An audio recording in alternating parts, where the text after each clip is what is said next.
Welcome, and thank you for joining us today for the Sands to Silts and Clays Building Soil Health in a Diverse Watershed webinar. This webinar is brought to you by the Lower Kankakee Watershed Initiative, the Isaak Walton League of America, Natural Resources Conservation Service, and Understanding Ag. My name is Shelby Keys, and I am the District Executive Director for the Jasper County Soil and Water Conservation District. In 2019, we were awarded a 3-year grant from the Indiana Department of Environmental Management. Through this grant, the Lower Kankakee Watershed Initiative was created and is a joint effort between Jasper and Newton County Soil and Water Conservation Districts. Our goal is to finalize a watershed management plan for the area this year. This grant allows us to water test 25 sites throughout Jasper and Newton counties, as well as host education and outreach events such as this. If you are interested in learning more about the Lower Kankakee Watershed Initiative or becoming involved, please visit kankakeewatershed.org. I would now like to introduce Stephanie McClain, the State Soil Health Specialist for Indiana's Natural Resources Conservation Service, to present her slate test demonstrations. After Stephanie presents will be Doug Peterson, the Soil Health Specialist with Understanding Ag. And after Doug's presentation will be our two local farmers, Gary Cooper and Cody Stick. Gary has been farming for 33 years and raises corn, soybeans, wheat, and hay. Cody has been farming since 2008 and has been incorporating cover crops and no-till since 2012. On the left-hand side of this presentation, we're going to be looking at some soils that were collected in the Kankakee watershed that come from what I refer to as a typical cropping system that we see regularly throughout an area or throughout the watershed. So that's defined by having tillage in that system. So fall tillage, spring tillage, worked multiple times prior to planting, that those soils are bare after harvest, they're bare after planting, all of those times of the year when we think about critical processes occurring or potential for erosion to happen, those soils are bare. So that's going to be on the left side of your screen as we're looking at these demos. On the right side of your screen, so over here, is going to be, again, soils that were collected in the Kankakee watershed that fall under what I consider to be a soil health cropping system. And so those are characterized by no-till farming practices. And then also a really key element of these soils is that they are protected and covered during all other times of the year. So they have cover crops or other types of mulches that protect those soil surfaces and provide many other additional benefits that we're going to go into today. So what I will do is I'm giving these demonstrations that I'm going to try to remember to talk about the soil on the left side or the soil on the right side, and then, make that reference to a healthy soil or an unhealthy soil. I'll also use the terms function or not functioning, and we'll kind of get into that into just a minute. But I will, as I make those references, I'll try to make sure that I refer to the left soil or the right soil, just so you know what you're looking at. So right away, we can see some pretty significant differences occurring here, right? That soil on the left, we see a whole bunch of soil particles falling off of that cloud of soil up there. I almost kind of like to refer to it as that soil is actually bleeding those particles off, right? Those particles of sand, silt, and clay are bleeding off of that clod. And you notice that water column is getting cloudy. It's getting cloudy because as of those particles of sand, silt, and clay are eroding off of that clod, those clays are hanging in suspension. If we look at the other soil, the soil on the right, again, we see some flakes coming off of there, right? We see some soil particles and coming off of that soil and falling down to the bottom. We would refer to those as aggregates. But one of the things that we notice is that those aggregates that are falling to the bottom of that tube, they're not hanging in suspension. The particles of sand, silt, and clay aren't falling apart. And that's because that soil on the right, as I referred to it as an aggregate, that is an essential part of building a healthy soil. When I talk about an aggregate, what I mean is that conglomeration of sand, silt, and clay, right, our soil minerals. And then organic matter and plant roots and all of these living things that we find in our soil. joining and being bonded and held together by the byproducts of living organisms. Those byproducts are referred to as biological glues. So that would be organisms like our mycorrhizal fungi, our bacteria. This aggregate that we're looking at on the right, this is their home. This is where they live and reside and thrive and do their business, driving to work every day. And that job includes cycling nutrients and holding water and building soil aggregates. So they do that job in that soil aggregate.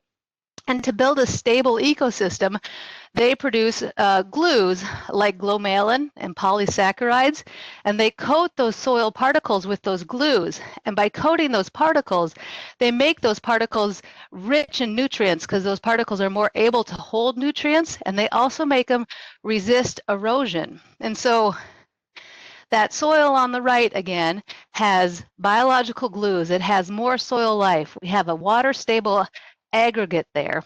In comparison to that soil on the left that we see, again, when I described that system that it was under, that tillage system, that soil is constantly being stirred. So those organisms that are in the soil, again, that bacteria, that fungi, they aren't able to thrive as much in those systems because that soil is constantly being stirred, and anything that they build for by way of coating the soil with glues, building those stable bonds in the soil, they're broken down every time that soil is stirred. And as a result, we see the effects of what happens to a soil aggregate or to that clod on the left when we put it in the water. The other part that's really important to think about this when we look at these soils is that a healthy soil is 50% nothing. And by that, I mean pore space, room for oxygen and water to freely flow in and out of that system. And as we work that soil, we destroy those pore spaces and we lose those essential and important spaces for water and air to flow into the soil. So again, that soil on the right, when I put it in the water, that water was able to freely rush into that aggregate and push the oxygen out, just like it's supposed to happen. The soil on the left, when I did that, when I put that soil in the water, there was no continuous pore spaces. They were broken down, and there was actually oxygen that's trapped in that clod there, but it can't get out because there's no pore space. And so that water pushes on that clod, and that oxygen is fighting to get out because, again, think about bubbles in water, right? They want to float up and get out. So in that soil on the left, that oxygen is trapped and it can't get out. And finally, as that soil is wearing away and falling off of that clod, that oxygen is able to almost explode out of that soil and float up to the top of that water column. And thereby, again, that's why that aggregate is falling apart. So this is that first demonstration that we really want to think about today as we define and try to understand soil health, is when we take a dry soil and we put it into water, how does it respond? Is it able to hold together or does it fall apart?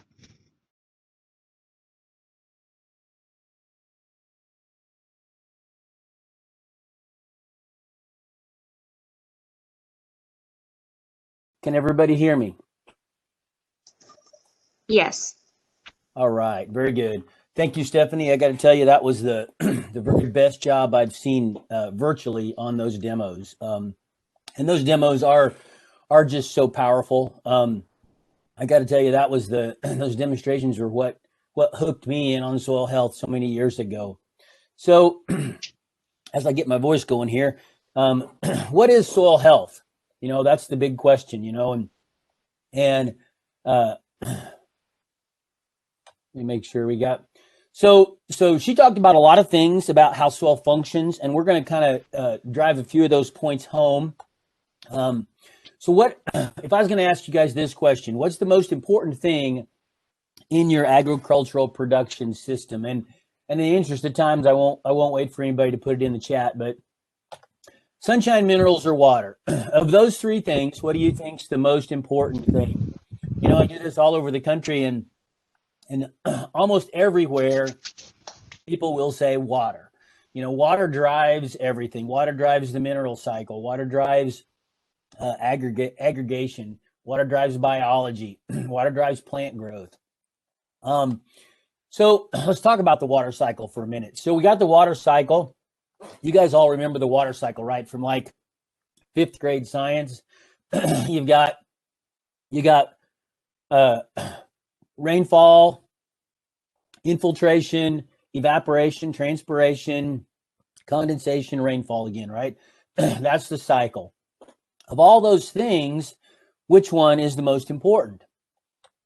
You know, I'm going to say the most important is going to be infiltration. Does that water go into the soil? It doesn't matter if it rains 5 or 6 inches of rain. It doesn't matter if it rains 40 inches of rain in a year if 3/4 of it runs off.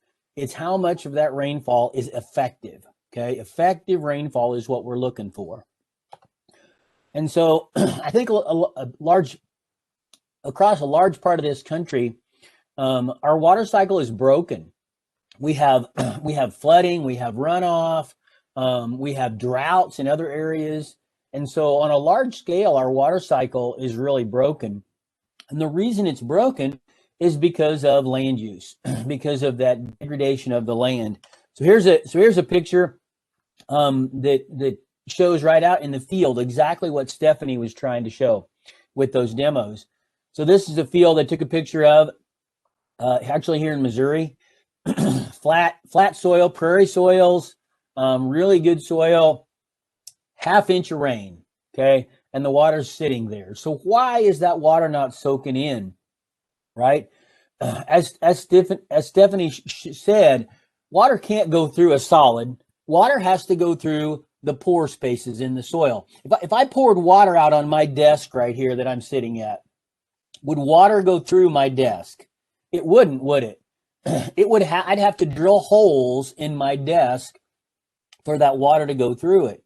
So what happened? Okay, what happened to it? And she explained it. Our soils start out with inherent soil properties. Things like the climate, where you're at, the type of native vegetation. Was it a prairie soil or a forest-derived soil? Was it a glacial till soil? Was it a non-glaciated soil?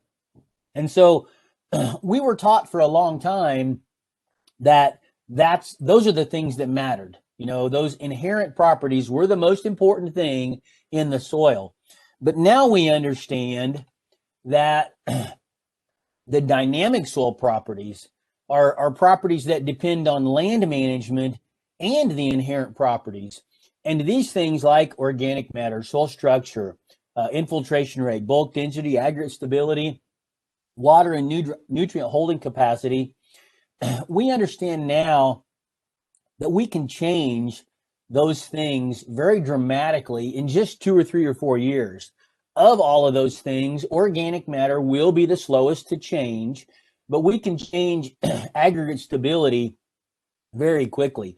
Those demonstrations that Stephanie showed, you know, if somebody takes the soil, the degraded soil on the left, and does everything that we talk about here today, in 3 to 5 years, we can turn it into soil that maybe doesn't have the organic matter, and maybe it is not quite as stable as that soil on the right, but we can come pretty close in just 2 or 3 or 4 years, okay? So just another visual to drive that point home of those demos, because most of us are very visual learners, right? So here's a couple of beakers. One's a little lower in organic matter, one's a little higher. Less than 1% difference total, right? One's a healthy soil and one's an unhealthy soil. So imagine, this is a field, right? And so when it rains, look at the pore space in that soil, okay? The water can't flow through a solid. The water has to flow through the voids in the soil, those pore spaces in that soil, okay? So just imagine the water flowing through that, okay? We've got a healthy soil, and I'll let you guys, this is a test. After I show the next picture, you guys got to tell me which one's the healthier soil and which one's the less healthy soil, okay? So now we're going to add water to it. And so I didn't say it was going to be a hard test, right? Anybody ought to be able to look at that and see. So what happened to those aggregates on the left. Those aggregates have no stability. There's no glues in them that she mentioned to hold them together, okay? The ones on the right, while they did swell up, they actually held water. They expanded because of that water holding capacity. But those voids, those pore spaces are still there, right? So imagine that's a field on the left. So you till it, you fluff it up in the spring, and tillage does fluff up the soil, but it also degrades aggregate stability. So if that's a field on the left, the first time it rains, right? What's going to happen to infiltration every rainfall event the rest of the summer? It's going to be decreased, isn't it? It's going to be dramatically decreased. And so we have to understand that we need water stable aggregates. So if we know that tillage degrades that soil so badly, it causes erosion, wind erosion, water erosion, why is tillage so ingrained into our society? So it doesn't matter if you live in the city and have a garden, you till your soil, right? If you have compaction, we're taught that we have to till the soil to get rid of compaction. If we have too much residue, we're taught we have to till the soil to get rid of that residue. If we have weeds, we're taught that we have to till the soil to get rid of the weeds.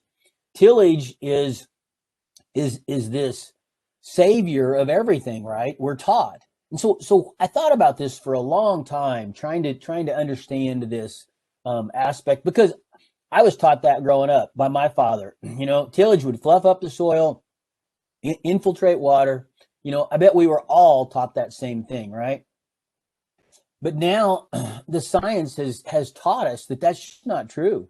You know, our better understanding of biology, tillage does not increase infiltration. It hurts aggregate stability.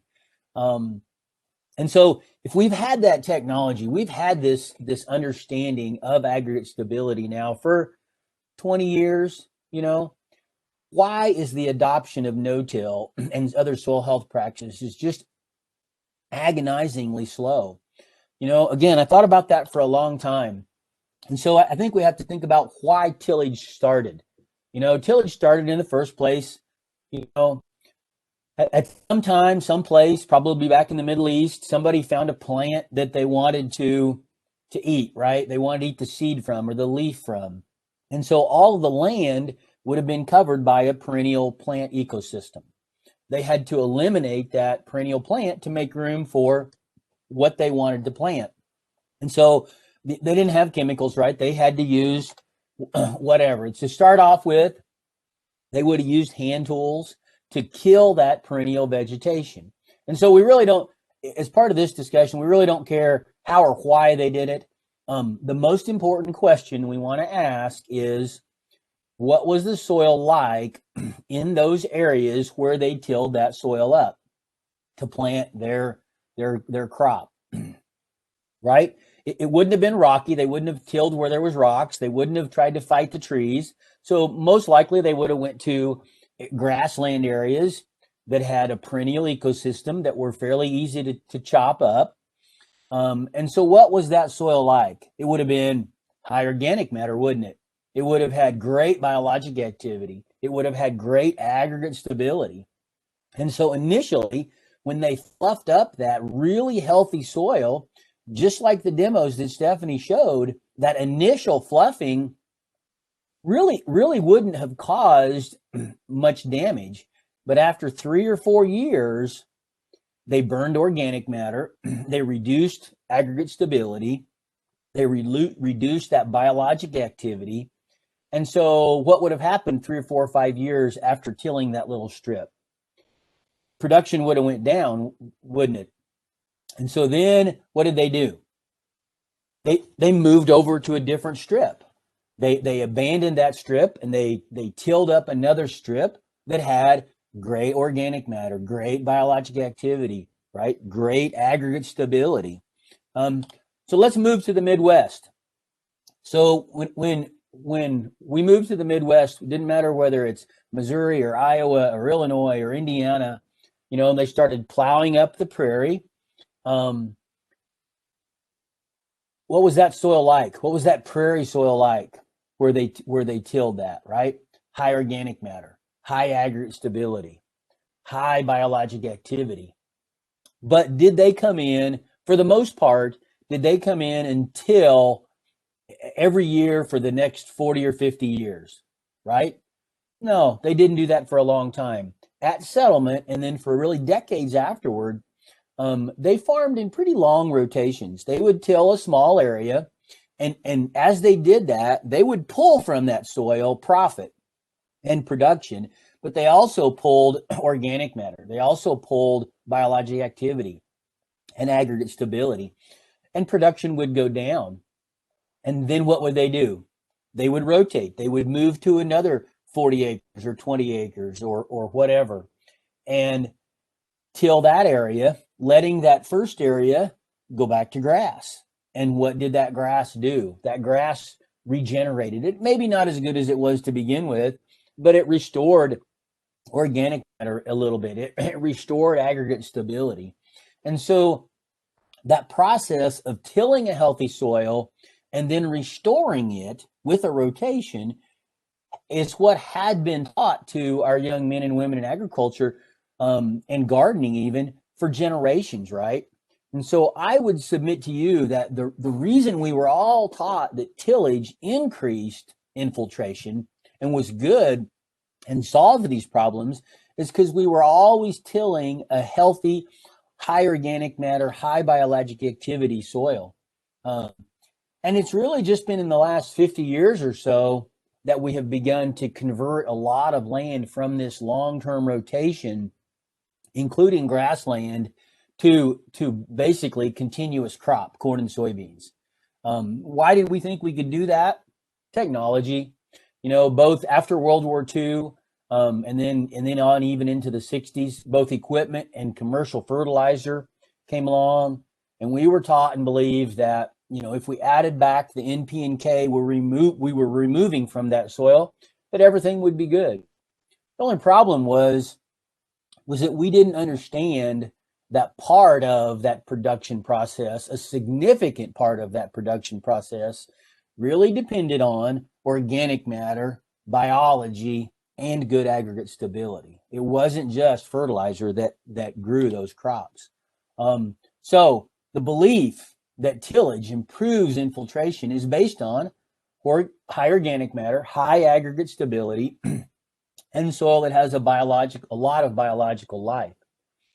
Is that what kind of soil that most of us have today? I would say not. Most areas of this country have lost half to 2/3 of its soil organic matter. I've done those demos that Stephanie did with soils literally all over the U.S. And if it's a tilled soil, it has lower aggregate stability than if it's a healthy, biologically active soil. We've done biological tests. I'll show you a couple here in a minute that show that, right? So there's two things that create aggregation. She mentioned them. The first are biotic glues from soil organisms.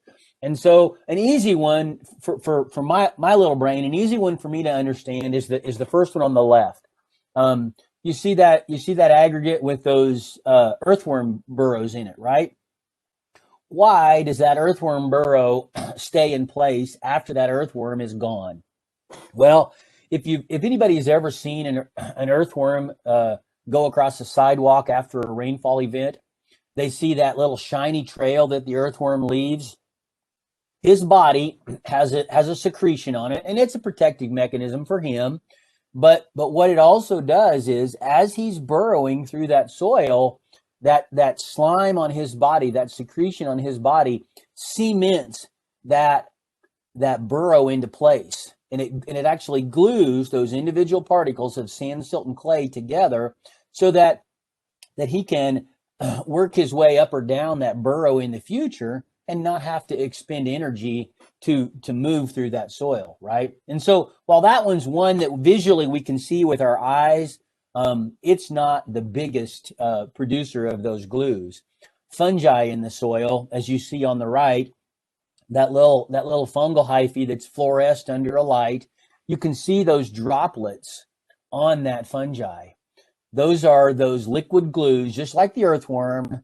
There's many organisms in the soil that have these glues on them that begin that gluing process of sticking one particle of sand, silt, or clay to another particle, until we end up with those aggregates, okay?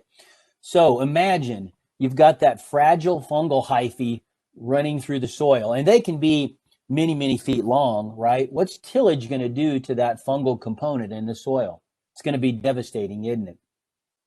The next thing that creates aggregates in the soil are exudates from plant roots. You guys have all tried to dig up a plant, and you have to really shake to get that soil off of that plant root, don't you? The picture on the right is a great example. You can see the little white roots, but you see all that soil that's actually stuck to those roots?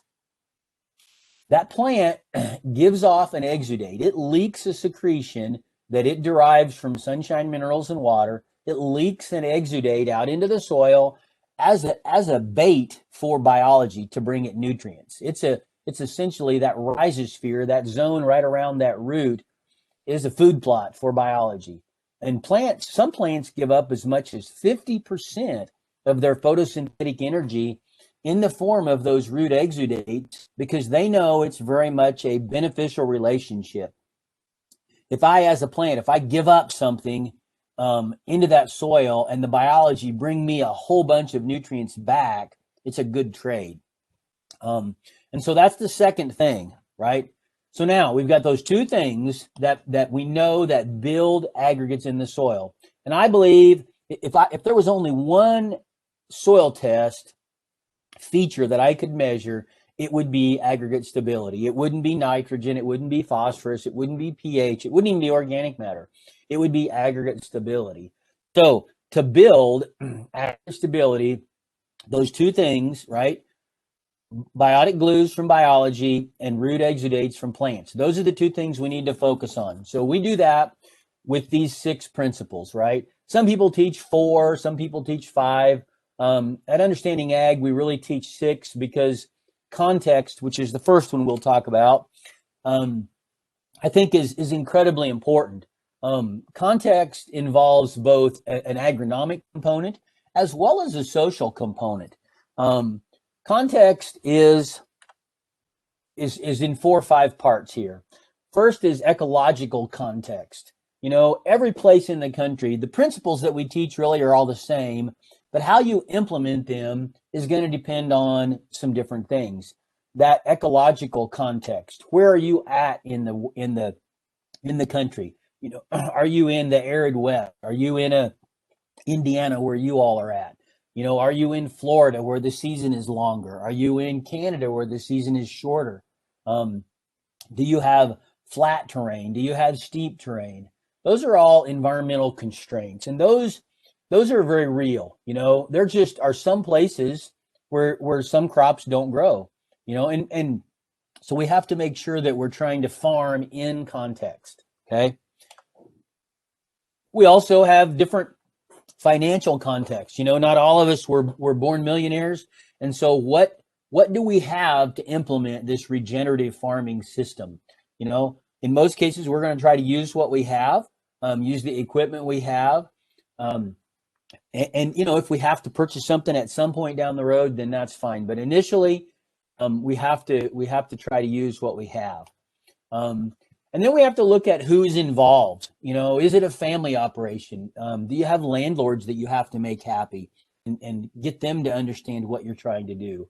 You know, what are your neighbors going to think? And while we all would like to say that, well, we don't really care what our neighbors think, boy, the bottom line is that we do, because our kids may go to school together. You know, or we may go to church with those folks. So we really have to understand that side of things as well. And then last, you know, most of us that deal in agriculture, you know, we really have to understand that, or we see that we're part of something much bigger, right? And so our faith plays a big part in that. So context is really boils down to two things. We got to understand our context before we start making any decisions. And that context is going to be different for everybody. So we move on to disturbance, right? The very first all agronomic practice is minimize disturbance. And so, we talked about that, how it impacts biology. Fungi in particular, more than any other organism, don't like disturbance. It simplifies that soil biology, that soil fauna over time. It takes us from a balanced fungal to bacterial system to almost all bacteria. And so here's a slide that I stole from Dr. David Johnson, New Mexico State. They were trying to figure out, of all the things that we think about are good predictors for plant growth, they determined that it wasn't NP or K or organic matter, that it was the fungal to bacterial ratio was the best predictor of plant growth. Okay. Here's a picture of 6 different plants, and the number corresponds to that fungal to bacterial ratio. The top left, the 0.04, has almost no fungal component to it. Everything else is the same, moisture, nutrients. The bottom right, it has almost 4 times more fungi compared to bacteria. So that fungal to bacterial ratio, and there's different tests you can do. Here's one from Jay Fuhr and the Burleigh County folks in Bismarck.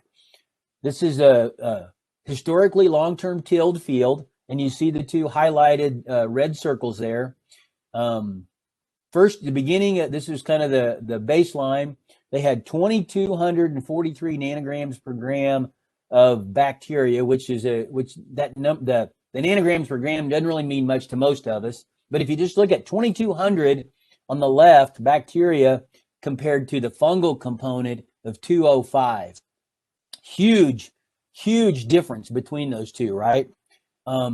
What Stephanie didn't mention and what I didn't mention is that the bacteria, for the most part, are the glue eaters. They are what dissolves and utilizes those glues in the soil.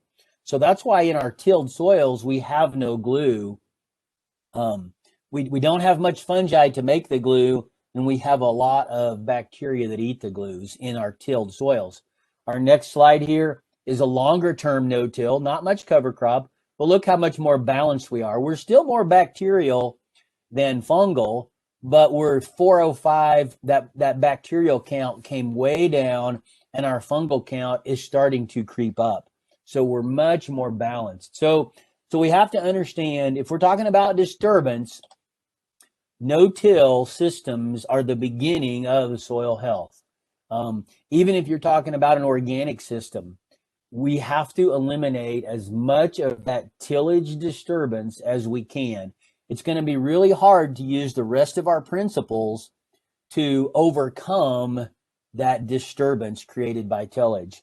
So whether it's just using a planter, plant on the top there, planting into the residue from the previous crop, or on the top right, planting into a winter killed cover crop, or hopefully moving into those 2 photos on the bottom, planting green. That in the soil health world, in the regenerative world, planting green really is the best we can do from a commodity crop situation if we're talking about reducing disturbance. Our next one is maximize cover, and it's called armor, it's called skin. There's a lot of different things. Basically, what we're trying to do is cover the soil, okay? And so why do we want to cover that soil? So here we've got 2 pictures. These are actually from Iowa. One is the left side is kind of a conventional, maybe a little bit of a residue component there, but not much. The right side is a rye cover crop with soybeans planted into it. So those 2 soybeans, they look about the same, but boy, they are growing in a drastically different environment, aren't they? Here we've got different temperatures. Look at the temperature on the right. That was from a bare field, 107 degrees compared to 87 on the left. And honestly, that's not a big difference. I've seen bare soil in the summer here in the Midwest hit 140. And so those plants are going to have very different growing conditions. So everybody's seen this slide probably. You know, in this old research study, at 70 degrees, about 100% of the moisture was used for plant growth. As that temperature goes up, that plant thinks it's much hotter, right? And so it uses less for growth and more for evaporation and transpiration. Think about you and I, right? Maybe we got some young guys on this call. And even if we don't, you know, maybe there's a few of us old guys. We all decide to go out and build fence. We go out and decide to build fence. Can I build fence, the same amount of fence on a 70-degree day as I can a 100-degree day? I can, can't I? But what if I'm out building fence on a 100-degree day? What am I going to have to do to maintain my productivity? I'm going to have to drink a ton of water, aren't I? And so those plants are the same exact thing. Those plants, when that temperature, when that sunlight reflects off of that bare soil and heats up that air in that lower part right next to that plant thinks it's you know, think about a ball game. When was the last time you listened to a ball game on the radio? Well, Stan, today the air temperature is 92, but down on the field it's 130. Right? That reflective heat coming off of that surface creates a hot zone. And those plants think it's 100 or 120 degrees, and they're going to have to use moisture, not for growth, not for seed production, but for transpiration to keep the plant cool. They have to sweat. Okay.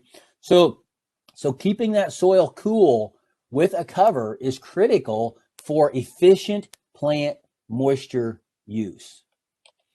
Pan rate, the other one. So how many people in Indiana have ever heard of pan rate? No, it doesn't have anything to do with nitrogen.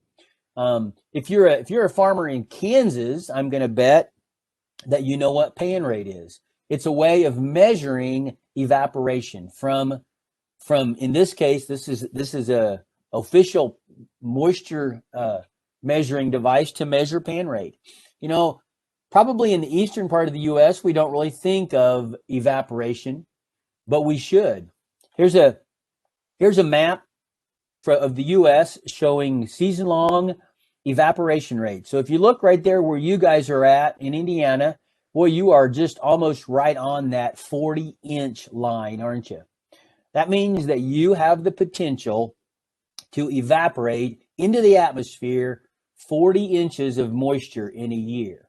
Okay. Now that's from bare water, from a bare surface of water. If you've got bare soil, yes, there's going to be some tension from that soil that's going to reduce that evaporation.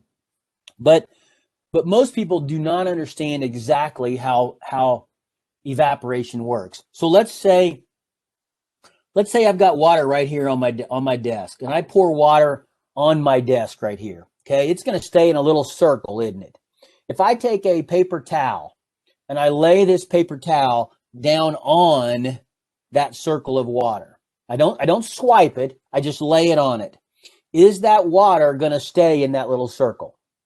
No, it's not, is it? It's going to evaporate out. It's going to wick out throughout that paper towel.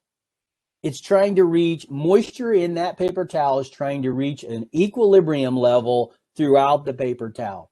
Moisture in the soil is exactly the same way. Let's say it rains, and it rains slow over 3 or 4 days, and it soaks in, and then the next day the sun comes out. It's gonna evaporate the moisture at the surface of that soil into the atmosphere, leaving a dry zone at the surface. But guess what? That moisture in the soil tries to reach an equilibrium content throughout it. So we've got wet soil down here and dry soil up here.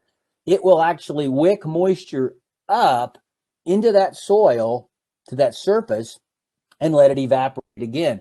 Studies out of Kansas show that you can pull moisture from bare soil. It can evaporate, be pulled up from 4 feet deep and evaporate it out of the surface.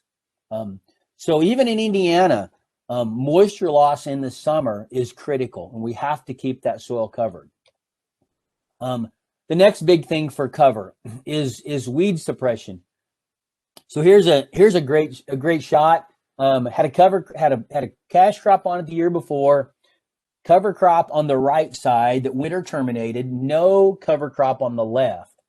The next spring, we've got all these green annuals growing, green weeds growing on the left side, but they're not growing on the right side. We have to understand seed germination in succession, right? So there's 3 factors that cause any seed to germinate. Temperature, moisture, everybody gets those. And what's the third one? Light. Temperature, moisture, and light. And so generally weed seeds that are a really small seed take a fairly good amount of exposure to light. They have to be really close to the surface to germinate. The strip on the right, that ground cover prevented those weed seeds from getting any light, and it prevented them from germination. So you have to understand succession when it comes to controlling weeds. Controlling weeds is not about figuring out what chemical to spray on them after they came up. Controlling weeds is really about preventing them from germinating to begin with. Okay, and we can do that with ground cover. Here's another great example from some friends here in Missouri. Ron and Michael Willis, longtime no-tillers, longtime cover croppers. Ron and Michael do a bunch of little demos and some field days. They planted. This is a field of soybeans that has cover crops on the left side, no cover crops on the right side. No chemicals have been sprayed yet. Okay. Why can't you row the soybeans on the right? Because without ground cover between those rows, you got tremendous weed pressure. Okay, so that cover crop on the left, in this case, is rye. And so rye actually has an allelopathic. In addition to the ground cover, it actually has an allelopathic secretion that it gives off and helps prevent weeds in that surface, that top half inch or so, from germinating. Okay, so so ground cover is critical for weed control. Most of our long-term no-tillers who use cover crops are reporting to us that they can cut herbicide costs by up to 33%. Okay, I jumped the slide. So our next one is maximize diversity. Okay, and you'll see here we've kind of turned the corner. On that right side, it was really about protecting our biological habitat. And now as we're coming up this backside over here, it's really about increasing the biological food. Remember, it all comes back to biology. So on the right, we were protecting that habitat. Now we're going to start to increase that biology by giving it more of a food source, okay? And so what do we mean by diversity? Well, there's basically 4 plant types out there: cool and warm, grass, and broadleaf. And so all of those plants give off a little bit different exudate. They feed that soil in a little different manner. They've got different root structures. You see on the right there, we've got the fibrous root system of cereal rye and ryegrass, right? Very dense, very fibrous, great at breaking up compaction shallow, great at building aggregation in that top 5, 6, 8, 10 inches of soil. Then on the left there, you've got a radish with its big, deep taproot. That's just the big part we can see. Generally, those radish, that pencil-sized taproot goes on down quite a bit farther. And so those plants do very different things in the soil. But the big thing, again, is that our soil organisms are like livestock, right? They require a balanced diet to attain really high performance. So do you and I. You know, you and I take a really balanced diet, right? So I will tell you, when I was growing up, I didn't have a very diverse diet. I was kind of a meat and potatoes boy. Honestly, my son right now is kind of the same way. So let me ask you a question. How long can I, as a human, if I ate nothing but meat and potatoes, how long can I survive? How long can I live? You know, I was sitting in a meeting one time when we were able to do face-to-face meetings. Boy, those were the days, huh? I was sitting in a meeting and I asked that question. I said, how long can I survive eating nothing but meat and potatoes? And there was an old guy on about the second row, and he said, I don't know, but I've been doing it for 50 years. And I said, fair enough. Okay. So guess what? Right now, with our corn and soybean rotation, we have a meat and potatoes diet, right? But if as a human, if I added some vegetables and some fruit to my meat and potatoes diet, would my immune system function a little bit better? If I added some fruit and veggies and some nuts to my meat and potatoes diet, would my energy level, would my productivity level be a little bit better? I think most of us would agree it would, right? So while our corn and soybeans, while that biology can survive on a meat and potatoes diet, if we give them a little fruit and vegetables, their productivity in nutrient cycling, their productivity in aggregate stability, construction, their productivity in all these functions of the soil will greatly improve. You know, when I started in this road in my professional career 35, 40 years ago now, you know, this was a real common rotation: corn, beans, wheat, and clover. We've got all four plant types right there. We've got a warm season grass, a warm season broadleaf. We've got a cool season grass, a cool season broadleaf. We've got two plants that fix nitrogen. We've got two high biomass, high carbon grasses to build organic matter. So, you know, it functioned really, really well. You know, and I'm under no illusion that we're going to go back to that rotation, but we can add cover crops. That's where cover crops can come in. We can add that diversity and still have our corn. And I'm not saying oats and radishes are the perfect cover crop, okay? That gets back to context, where we're at and what we're trying to do. But just as an example, oats and radish can add our cool season grass and our cool season broadleaf. We can feed that biology everything that it needs. Now, the problem there is we still got two monocultures at the top. That's where our companion cropping comes in. I really think in most parts of the U.S., this is going to be the future of regenerative agriculture, soil health, is having multiple species growing at the same time as our cash crops. Most of the time right now, we're figuring out that this companion crop is not competitive, it's collaborative. It's very beneficial, okay? So we'll jump on to the next one here. Continuous living roots. And I'll tell you, next to, it's fitting for me that this one is right across from minimized disturbance. I think these two are without a doubt the most important. Minimizing disturbance to start off with, and then continuous living roots. The number one food source for most soil organisms are the exudates from a living root. You know, as we mentioned earlier, those plants give off secretions into the soil as bait, as a food plot, as a food source for those soil organisms.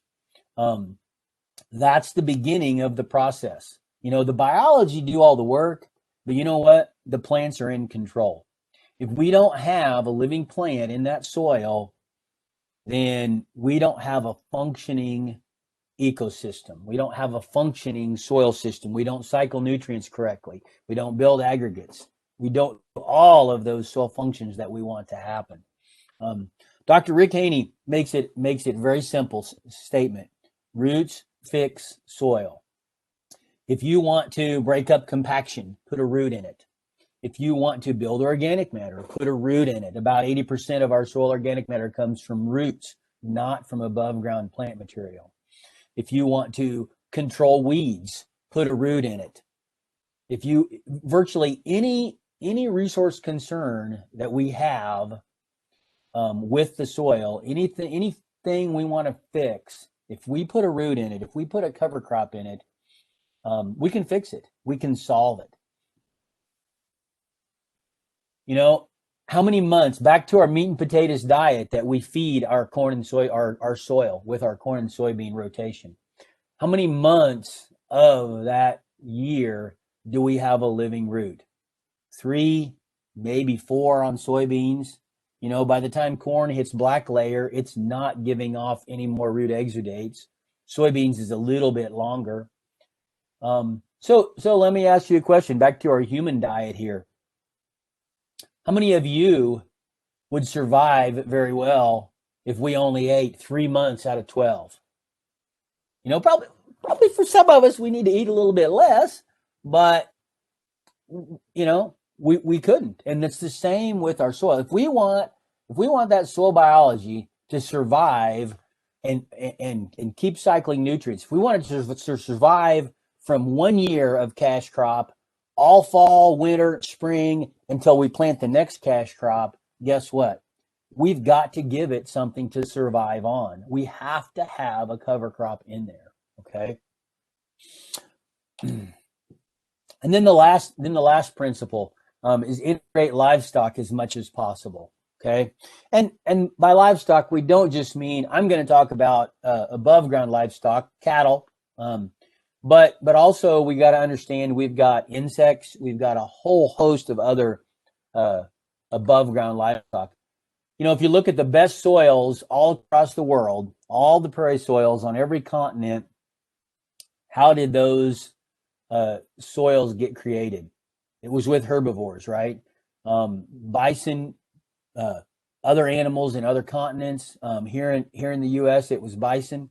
The best soils. So even if you're farther east in Indiana, and I know you guys are kind of prairie soils here where we're talking about, but eastern U.S., farther east, Ohio, that was more forested, that don't have prairie-derived soils, they have forest-derived soils. Forest-derived soils, to make them better, we want to make them like a prairie soil. We want to add organic matter. We want to add carbon, right? We want to add aggregate stability. And those animals are a huge tool to do that. Livestock actually add biology. There's biology in the manure, in the saliva, the milk foam. Here's a young guy that I work with over by St. Joe, Missouri, Jason Saunders. He's integrated livestock many years ago. This is 13, so several years ago. He plants cover crops in the fall, grazes some of them in the fall. This one happens to be in the spring. Here he is in April, and he'll strip graze across this. A lot of folks, he rotates every 2 or 3 days across a different area so that cover crop can regrow. A lot of folks across the Midwest are consistently telling me that they can pull $100 an acre in grazing profit out of these cover crops on these cash crop fields. You know, would $100 an acre make a difference on a lot of row crop operations today? Boy, I would have to say it would. Then he lets it grow back up and he comes and plants these soybeans into it. In this example, he's got great increase in organic matter and carbon. He's got great weed control, and he's going to have a tremendous impact on that moisture loss from the summer. So he pulls $100 off of it in grazing, and he gets to plant a cash crop on it. You know, there's a ton of books out there to kind of finish up here. A ton of books. These are some that have been very helpful to me. The top 3 right there, Teaming with Microbes, Soil Biology Primer, The Hidden Half of Nature, are all books on biology. And here's the deal. They're not super scientific, right? They're written all in pretty much layman's terms so that we can all understand them. The middle 3 books, The Worst Hard Times, Collapse, and Dirt, are great examples of what happens if we don't take care of our land.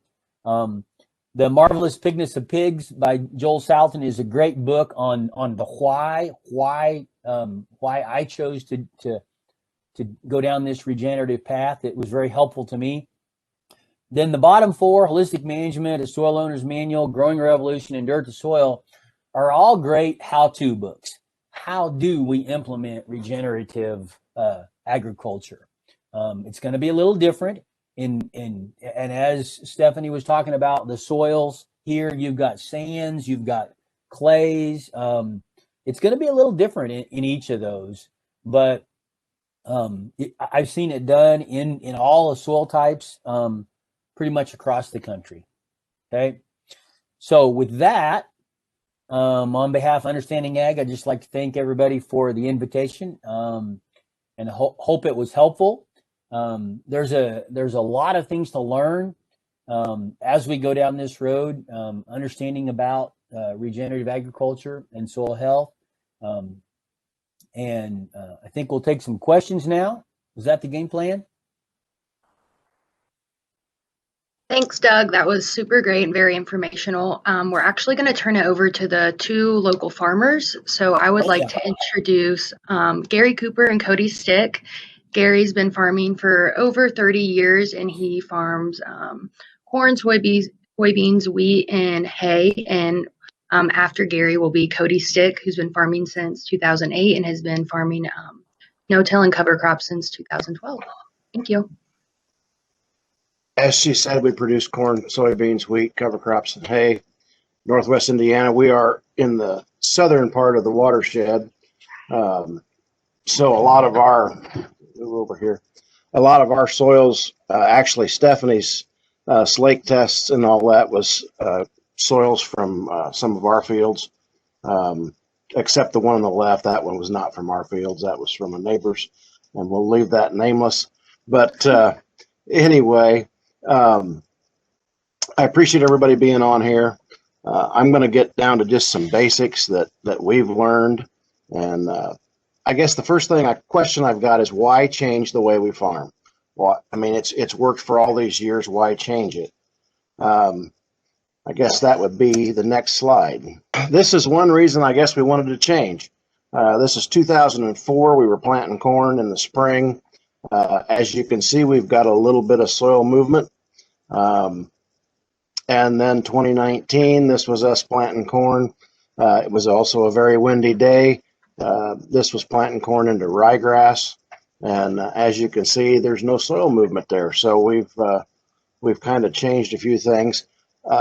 Also, then, of course, soil health is another big reason that we've changed. There we go. And also, I guess the main thing, we want to be able to leave this this farm ground in better shape than we found it. We want to improve it for the next generation. This is just a picture of part of my family. This is 7 of the girls, 7 of the 9. And I know, yes, we get the question all the time, but yes, they are all ours. But anyway, it's the future of farming that we've got to leave when we're gone. And if we go back and we think about when all this ground, all this natural prairie was taken out of production or taken into production from prairie, we had organic matters of 5, 6, 7%, and now all this ground we're looking at 2, 3, and 4% in some places that are fortunate. So what have we got to do? I guess that's the next question. Cover cropping. I think that's our biggest change that we've made in our system. We were no-till in beans for several years, and then conventional till, I would call it, or minimum tillage on corn, and it was working, or we thought it was working. But cover cropping was our biggest change. We've basically in the last 5 years been 100% cover crop. The guy that I custom farm for, he's been about 10 years, and I was kind of watching him to see if it was going to work, and before I started spending money on it, and I liked what I saw. And by the way, for those of you who are curious, when Stephanie did the slake test, that soil is right there behind my house, those of you who know where I live, and that ground has only been 5 years intensively cover cropped and no-tilled, and we've got very good aggregates. Soil health is looking much better than it used to. That particular farm, we called it 2-hour ground because it was too wet, And then for about 2 hours, it was about right. And then it was too dry. So it is a very heavy clay soil. Benefits of cover cropping. I guess one would be soil health. Obviously, as Doug said, a person that is healthy is going to be more productive than a person that is not healthy. And our soils are no different. They're a living organism, and the healthier we can get the soil, the more productive that they can be. Increase yields.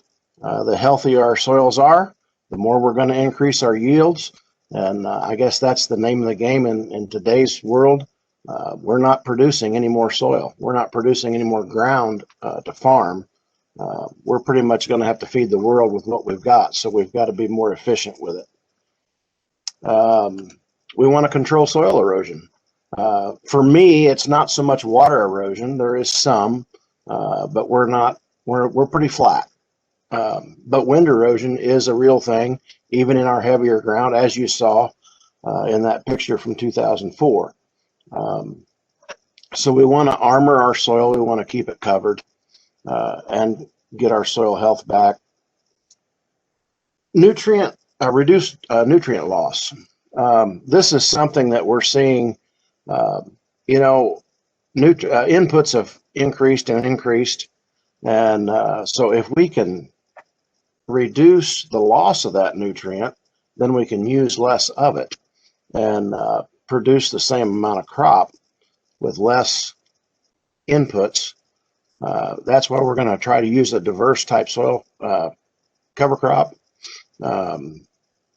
This particular picture is a picture of covers after probably a 11 or 12 way mix after wheat. And you can see the aggregate, you can see the root hairs, you can see it's just a healthy living soil.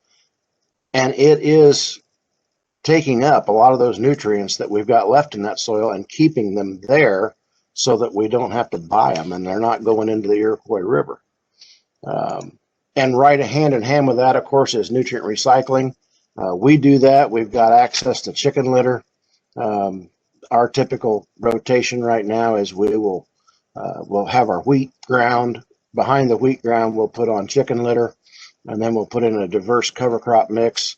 And we try to put in several scavengers for nitrogen so that we can scavenge that nitrogen from the chicken litter and hold that to the next year for our corn crop.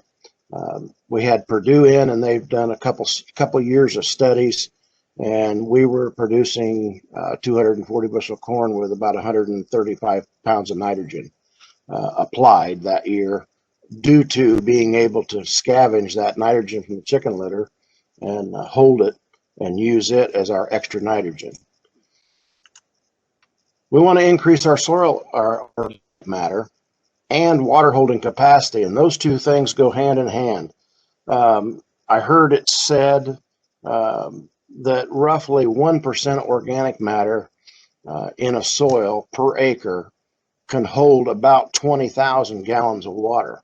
So if we can increase our soil organic matter by even 1%, we've just increased our water holding capacity by another 20,000 gallons per acre. On a dry year like 2012, or 83 or 88, we've had several here in the recent years. You are going to find that water holding capacity is going to be the key between an okay crop and a good crop. You can see here, this picture was taken actually just this last year in August, when we actually, after we had been going along okay and we got dry for a little while. The picture on the right is corn that was planted in 10 years of cover crops, and you see no stress on it. The corn on the left was corn right there close by that's in conventional tillage, and it looked like a bunch of pineapples. It was needing water, and of course then the heat also. Soil temperatures, I didn't take them that day. I should have, but I'm sure soil temperatures were much higher on the left than they are on the right. So water holding capacity is going to be a key factor to helping us keep our production where we want it. And then, of course, a little tidbit, I guess an extra benefit that we found is weed control, as Doug was talking about. That wasn't necessarily why we were cover cropping originally, but we have found that the benefit of weed control is tremendous. You'll see a picture here. You've got cereal rye on the right and the left with a strip in the middle we did not cover, and the chickweed is pretty much out of control and solid. This was after this was sprayed, burn down pass, probably about a week and a half or so. So that's why it's kind of dying off. But there was no chickweed in the rye at all. Purple henbit, mare's tail, a lot of the small seeded things. It's just, the control is just phenomenal. We've had a couple oopsies that where we were putting on covers, a 60-foot boom, and we missed about 10 feet from an end row, and the mare's tail was just going to town, and there wasn't any mare's tail in the rest of the field. So it was kind of a good little test, even though we missed that spot. So those added benefits are just adding to our soil health. Residue breakdown. This was kind of an interesting thing. These three pictures are all from the same field, starting after wheat. We had a diverse cover crop mix there on the left, small picture.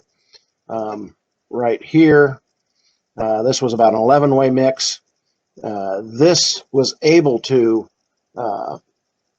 grow well. We had a decent fall that year. We had then we had this picture in the fall, which is on the right-hand side, where Dan's sticking in there. My buddy Dan. Most of you know, a lot of you know Dan Perkins. I will know why Dan left Soil and Water, and it was because of this picture. Poor Dan, we were out there and we were talking about biology, and there was an earthworm got a hold of Dan's foot. You know, he's kind of scrawny, and I think he was trying to drag him down a wormhole, but no, that's not really necessarily true. But Dan was very instrumental. We want to thank Dan for helping us get things going. But this cover crop mix was about 6 feet tall. We had pheasants more than we've ever had. We had buckwheat in there, so we had some hard seeded buck. They had gone to hard seed. Pheasants had plenty to eat. They had great cover. We did some hunting in it. I had several guys that first year say, "Well, what are you going to do with that next year?" I said, "Oh, I'm going to plant corn into it." And they always would laugh and say, "Well, good luck with that. What are you going to do with all that stuff? It's going to be matted down there. You know, you're not going to get soil dry." Lo and behold, the biology, you can see down here in the corn, between the corn rows, that's what we've got left when that corn was about 2.5 feet tall. I mean, it was just amazing where that stuff went. It was gone. So biology works, the residue breaks down, becomes soil, and healthy soil. It's feeding the soil. Okay, I'm going to kind of change gears here. This is a little bit of practical things.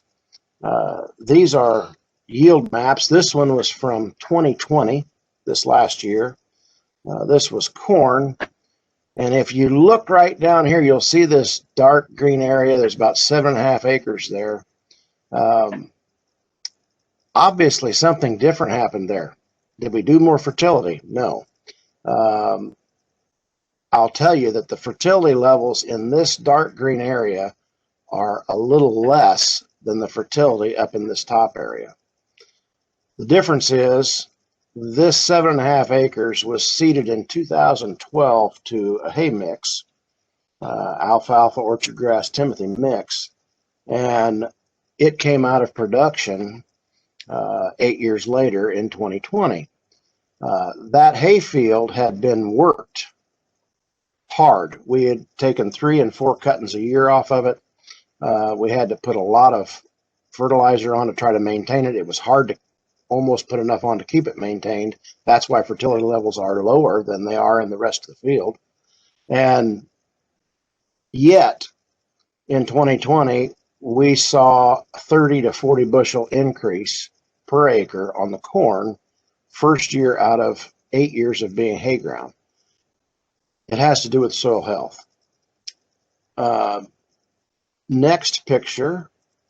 This was a yield map from 2012 in soybeans.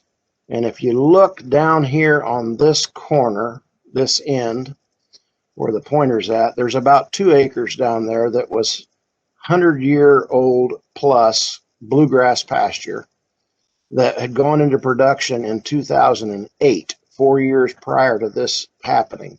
2012 was a drought year, as most of you will remember. And you'll see that this 2 acres, let me get my notes here.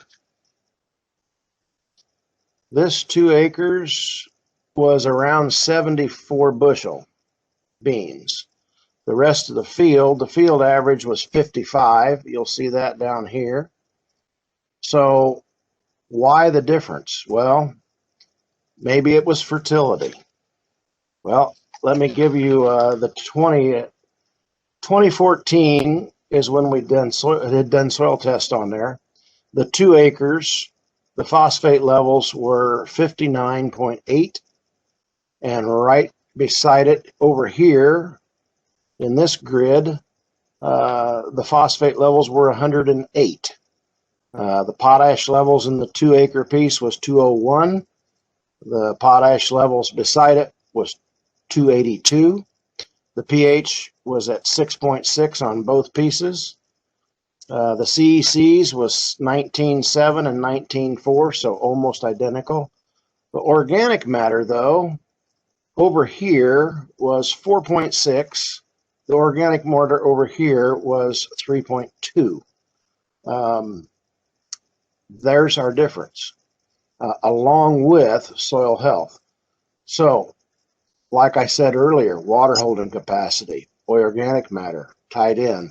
We saw 70 bushel beans on a drought year versus the rest of the field. The whole average was 55. These are the kind of things that I saw that said, I have got to figure out a way to mock this and to get all my ground to that condition. The same year, and this is the same farm actually, that other piece of beans was wrapped around right here. We were looking right here. Now we're going to look, if you look at this piece right here, there's about 10 acres. This was bluegrass pasture for well over 100 years until 1990. So this had actually been farmed, and it was all conventional tillage up to this point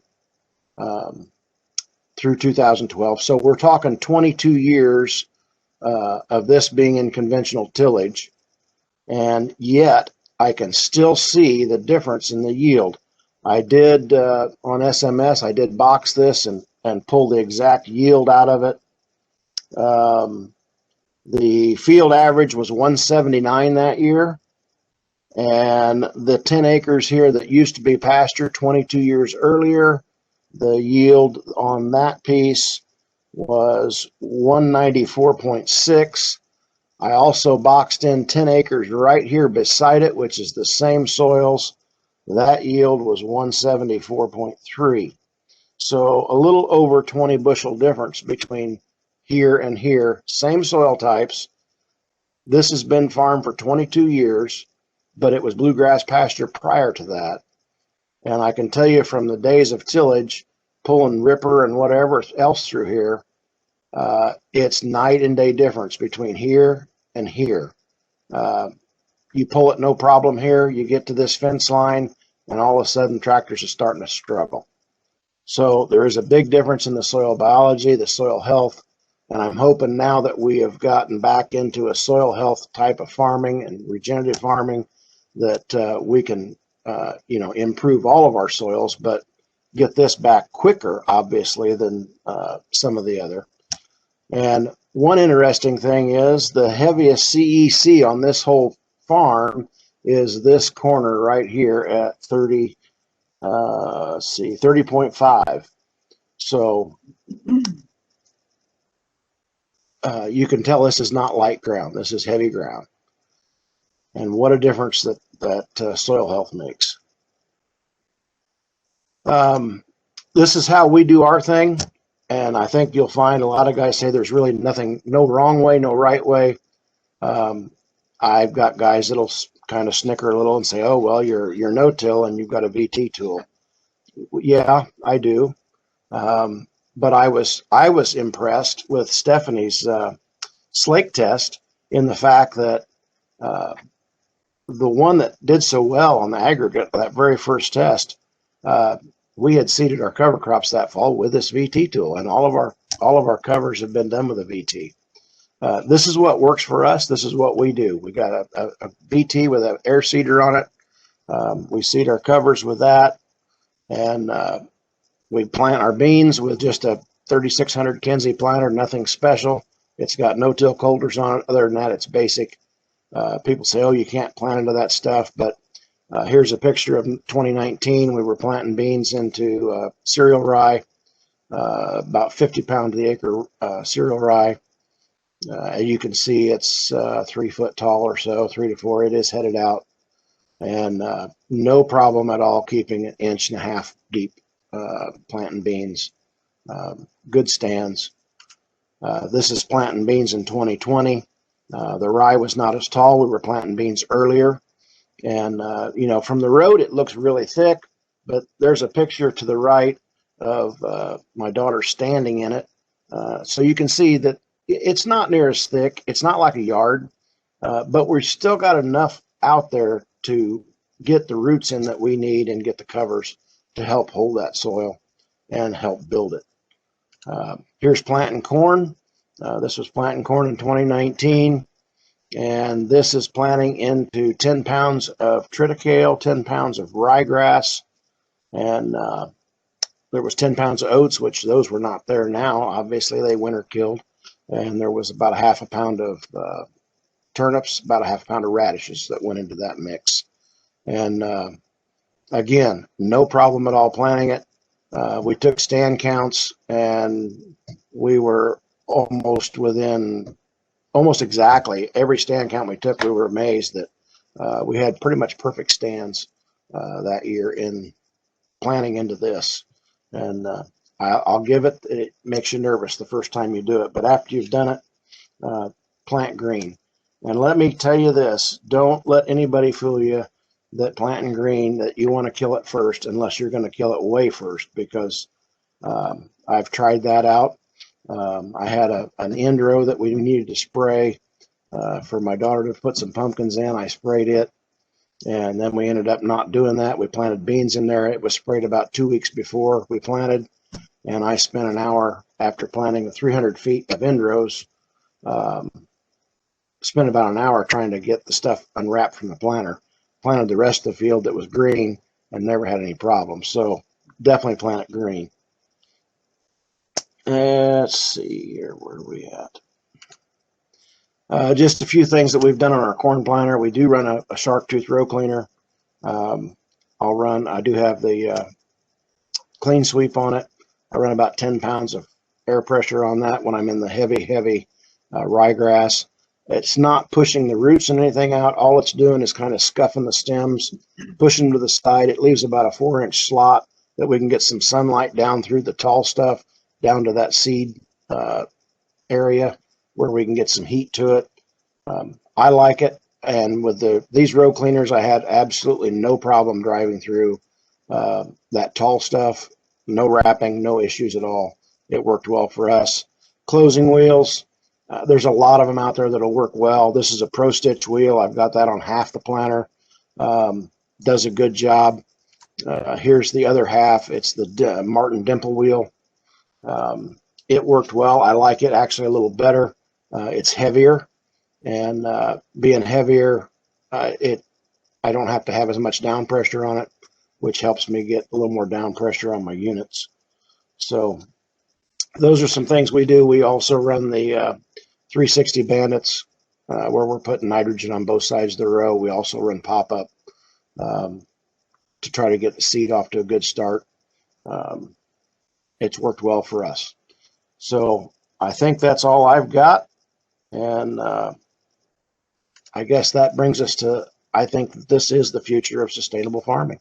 This is what we're going to be doing in the future, and it may be mandated at some point because we've got to protect our waters, and we've got to be able to get our soil back in health. Thank you. Yeah, my name is Cody Stick. Good job, Gary, by the way. But Gary's the man. So, okay, here we are. So I farm in with my dad in Morocco Nick Village up by Rose Lawn. We actually do have a farm down by Gary's. Some of these pointers are where our farms are. I want to pick on specifically one of our farms that's in Lake Village.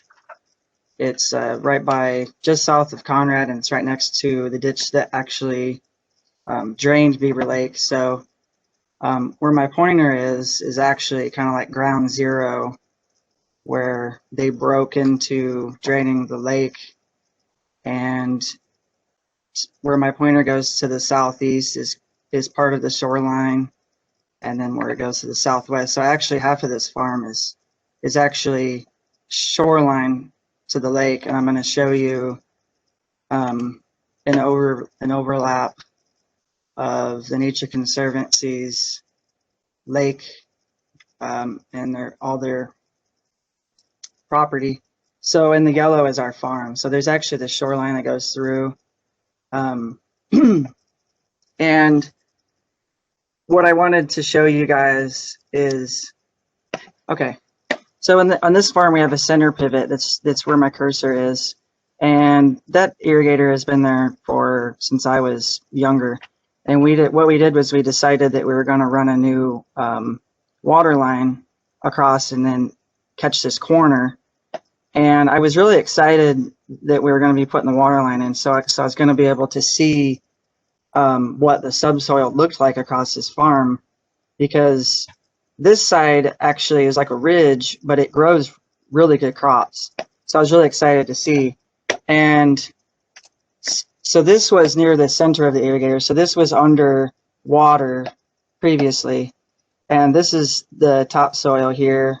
And then there was a little bit of a gray band, and you can see the subsoil, and you can see the root channels, and there's like a rust kind of in them. And then Bree took a picture of the topsoil. And then as we worked our way to that ridge where the shoreline was, I thought it was really interesting because the soil profile had mixtures of sand and weird blotchy. I just thought it was really interesting. And I haven't participated in too many soil pits in my time, but what really interested me, and I called Barry and I said, you got to get out here.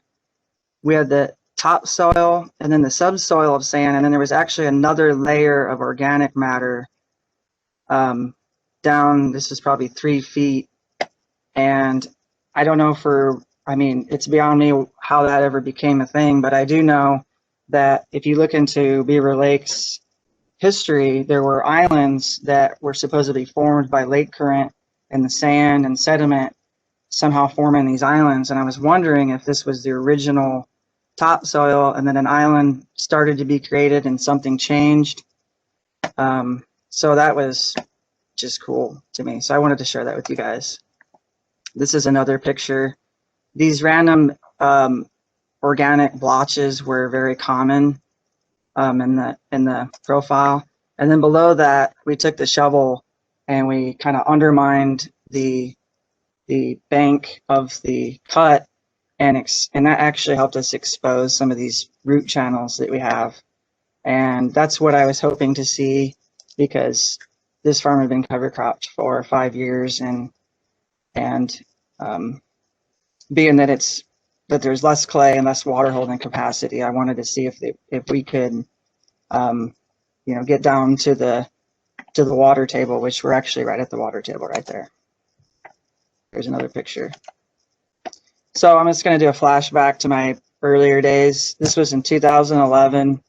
Corn was in the spring was upper $6, low sevens, trading up and down with a lot of volatility. And that was very exciting. And I thought, you know what, this is farming and we're making money. And what we would do is we would disc in the spring. We were not tilling in the fall just to avoid wind erosion. So we would disc the corn stalks for no-tilling bean stubble.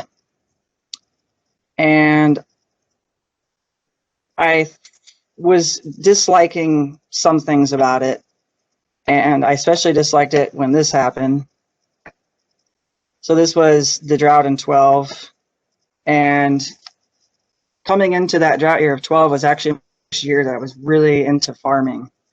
And I was doing population tests, I was doing nitrogen strip trials, and I was experimenting with some growth regulating additives into our pop-up fertilizer.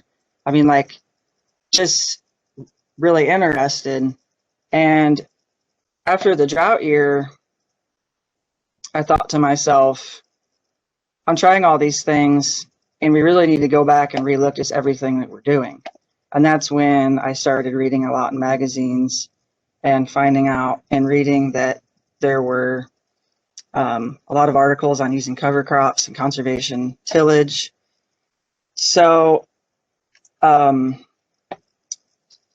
partner and I wanted to start conservation farming, start experimenting with cover crops. And we were already no-tilling into bean stubble. But we wanted to do corn on corn too. So my partner wouldn't allow me to no-till into corn. So we met in the middle and agreed to start strip tilling for corn on corn. And we were also using cereal rye as a cover crop. And as you can see here, this was irrigated. This is probably 200 bushel, give or take. And this is cereal rye, and I'm strip tilling here. This is as I'm going across the field, and you can see that really all you can see is just the corn stalks. I mean, everything in between is pretty much just cereal rye now. So I think that there's a definite breakdown of putting cereal rye on your corn actually tames it or breaks it down, because you can see on the picture on the left, it's kind of a mess, and the picture on the right is more, you know, it's just pretty much grass and some stalks, and it's very more broke down. So I like to think of it as actually a form of tillage anyway, and not to mention that when the rye roots are, you know, tilling the soil, and then and then when the rye roots die, they're shrinking and leaving a tilthy soil. So this is side dressing, ammonia. You can see that we have the cereal rye between the rows. It's our nice mat. And I really like to completely side dress all of our acres, because you never know what the spring is going to be like, and you never know if you're going to end up changing acres to beans. So we side dress 100%. And I use a knife that I get from fertilizer dealer supply. It's called the shrew knife, and it's a narrower knife, and it has a smaller tip, so it does do less disturbance than a mole knife. And I like to run these Yetter rubber wheels, do a lot better when you have a ton of residue instead of balling up. And it also helps kind of reseal the surface so that it doesn't evaporate.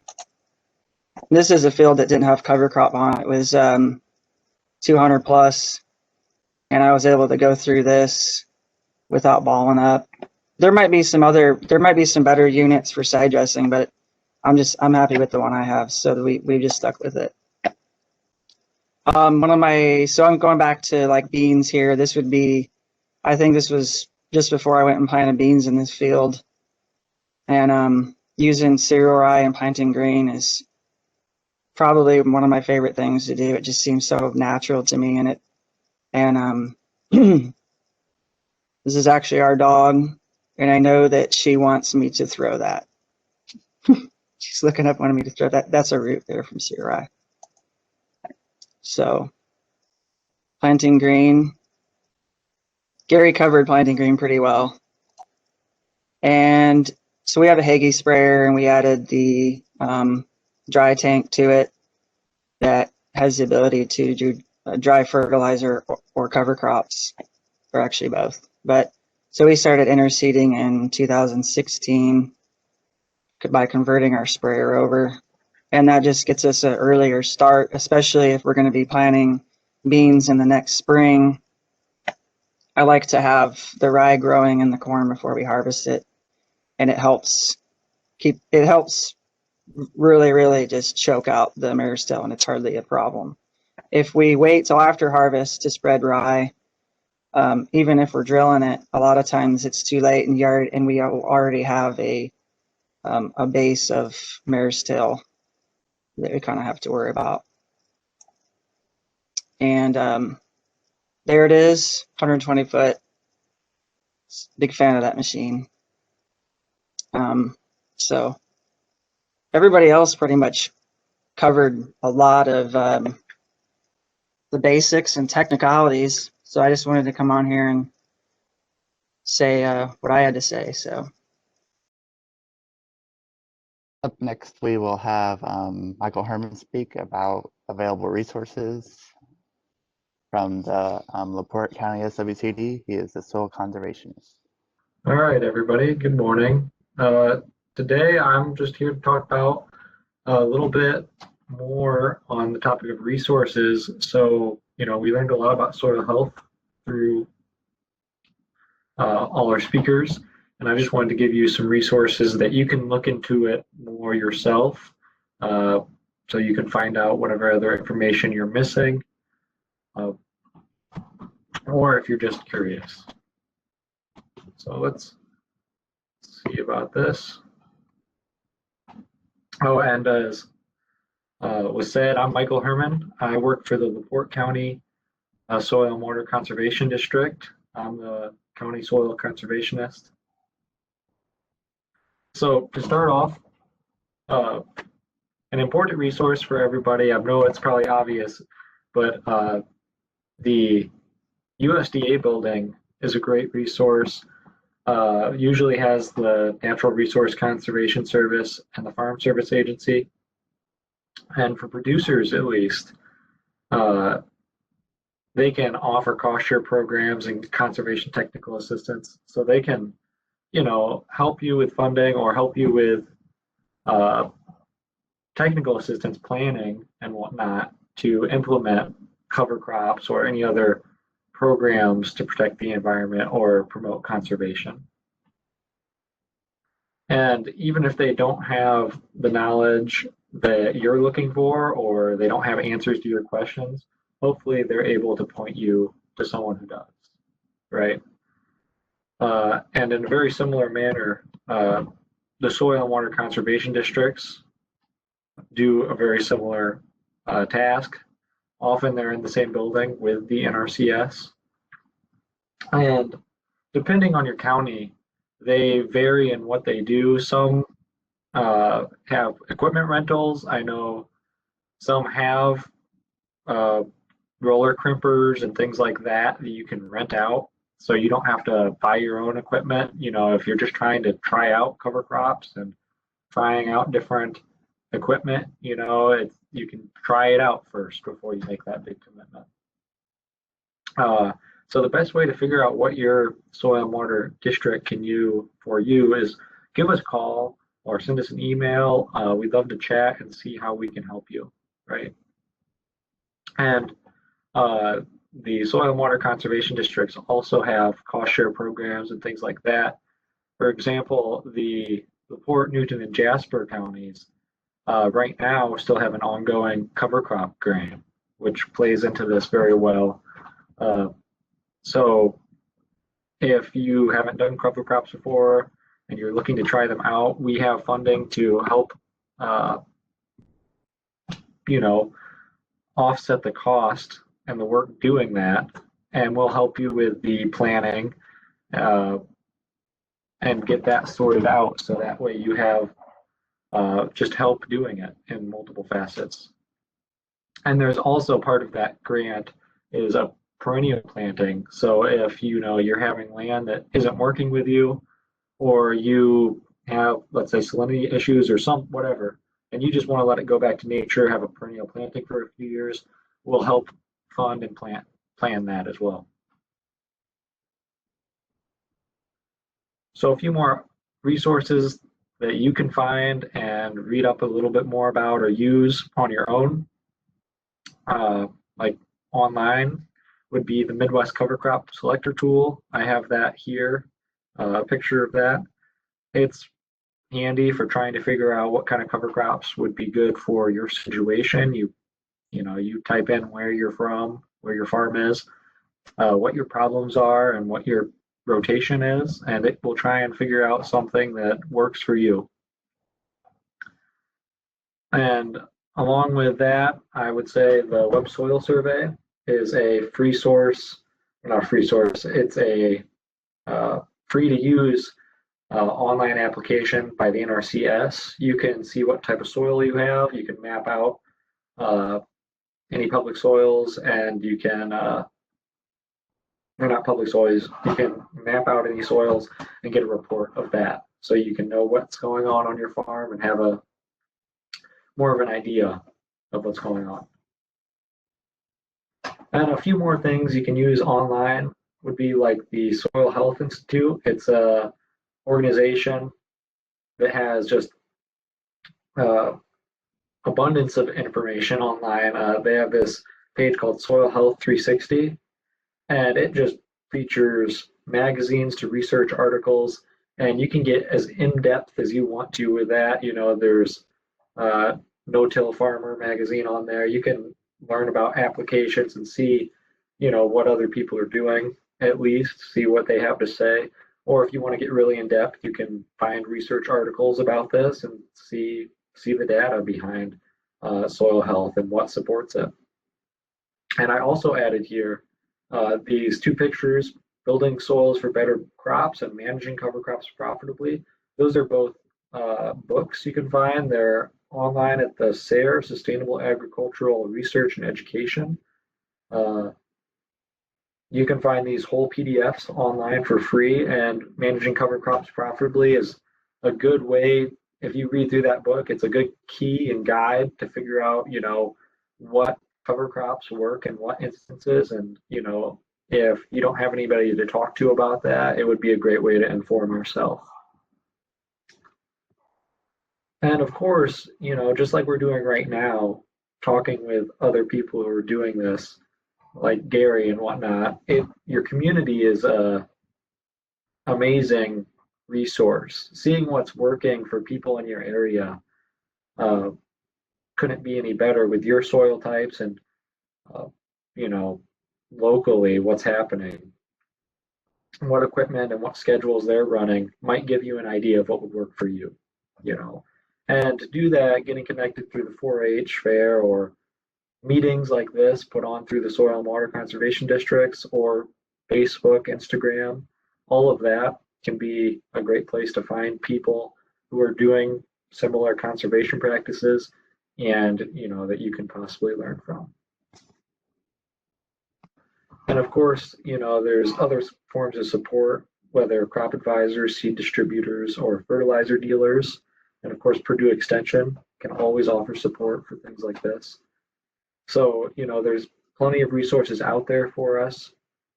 And if you're looking to learn more, I know I speak for all of us at the Soil and Water Conservation Districts and NRCS, feel free to call us, email us. We're happy to try and get you to where you want to be information-wise, or at least get you on the way, right? Get you to somebody who knows what you're looking for. And that's it for today for me. I know that we wanted to do some Q&A afterwards, so I can move on to Stephanie, I think, or whoever would like to direct that if no one else has any questions. Thank you, Michael and Cody and Gary. That was all super informational and really good information. We're going to go back to Stephanie really quick so she can show us what the final results were of that test she was doing earlier. Thank you so much, Shelby. You can hear me, right? Loud and clear. All right. So what ended up happening was I turned the video off, and within a minute or two after I did that, the soil on the left-hand side fell apart. And one of the things that I realized is because I was using these bigger containers, I put a bigger chunk of soil in there, and it was just taking longer for that water to get in through that matrix space of that sandy soil. So one of the things that I'm going to do while we're sitting here for just a minute, and you guys think of your questions for Cody and for Gary. These farmers in your watershed are a great resource. And also, I just want to say thank you so much for sticking with us for these few minutes that we're going over here. But see that soil on the right? That has been sitting in that container this entire time. We have some aggregates that have kind of come down on the bottom there, you know, but not a ton. And that soil has those stable aggregates in there. Again, this is that sandy soil. On this left over here, that whole entire clod of soil is gone. And what I'm going to do, just to kind of finish this point off and get really hit home here, is just put another one in there so we can actually kind of see, you know, again, thinking about not having those aggregates. It's a smaller soil, that piece that I had put in there this time, and so it's having a greater impact on that aggregate actually falling apart a little bit more quickly than taking that time for it to for having all that water to soak into that humongous aggregate that I had put in there previously. But I mean, I barely talked there. I mean, that was like 10 or 12 seconds. And again, this is what we're going to see happening with our sandy soils when we don't have those biological glues in them, because that sand just falls apart. And we want to build aggregates in sandy soil, just like we want to have aggregates in all these other soils. But think about the different types of benefits. They're the same benefits that we talk about in clay soils, but think about how those benefits are going to impact you, the farmer, with that sandy soil, holding that water instead of needing to irrigate as long. Again, holding those nutrients instead of having them leach out, and improving that system so that you can have more success in those sandy soils that you have up there. Those wonderful, amazing, beautiful black Kankakee sands that are just an amazing thing to behold up in that neck of the woods. So that's the only thing that I really have right now for that demonstration. I just wanted to come back to it again and just hit home on the fact that, again, that soil on the right has literally been sitting in the water this entire hour and a half while Doug and Gary and Cody were talking. And then in the last 5 or 10 seconds here, we saw a new chunk of soil go in for the tillage field, and it fell apart before our very eyes. So I can turn that off, and then we can go to questions if we want to. I can turn my camera on, and Doug can turn his camera on, and we can kind of make that happen right now for if there's any questions. That would be great. So if anyone has any questions, you can submit them in the chat box, or there is a feature at the bottom of your screen. It's next to the red X. If you click on the 3 dots, there under meeting, it says raise hand. If you want to click on that, we could go ahead and unmute you, and you can ask the question. We also did just launch a poll to the right side of your screen. If you would please answer those questions. That way we know if this was beneficial and helpful, something that we should do again. I'll just say a couple of things to as they're filling out that poll. You know, there's been 2 or 3 questions on the chat room there about, you know, how to get started. And I think that really depends on, you know, what kind of an operation you have. You know, that gets back to context that I talked about.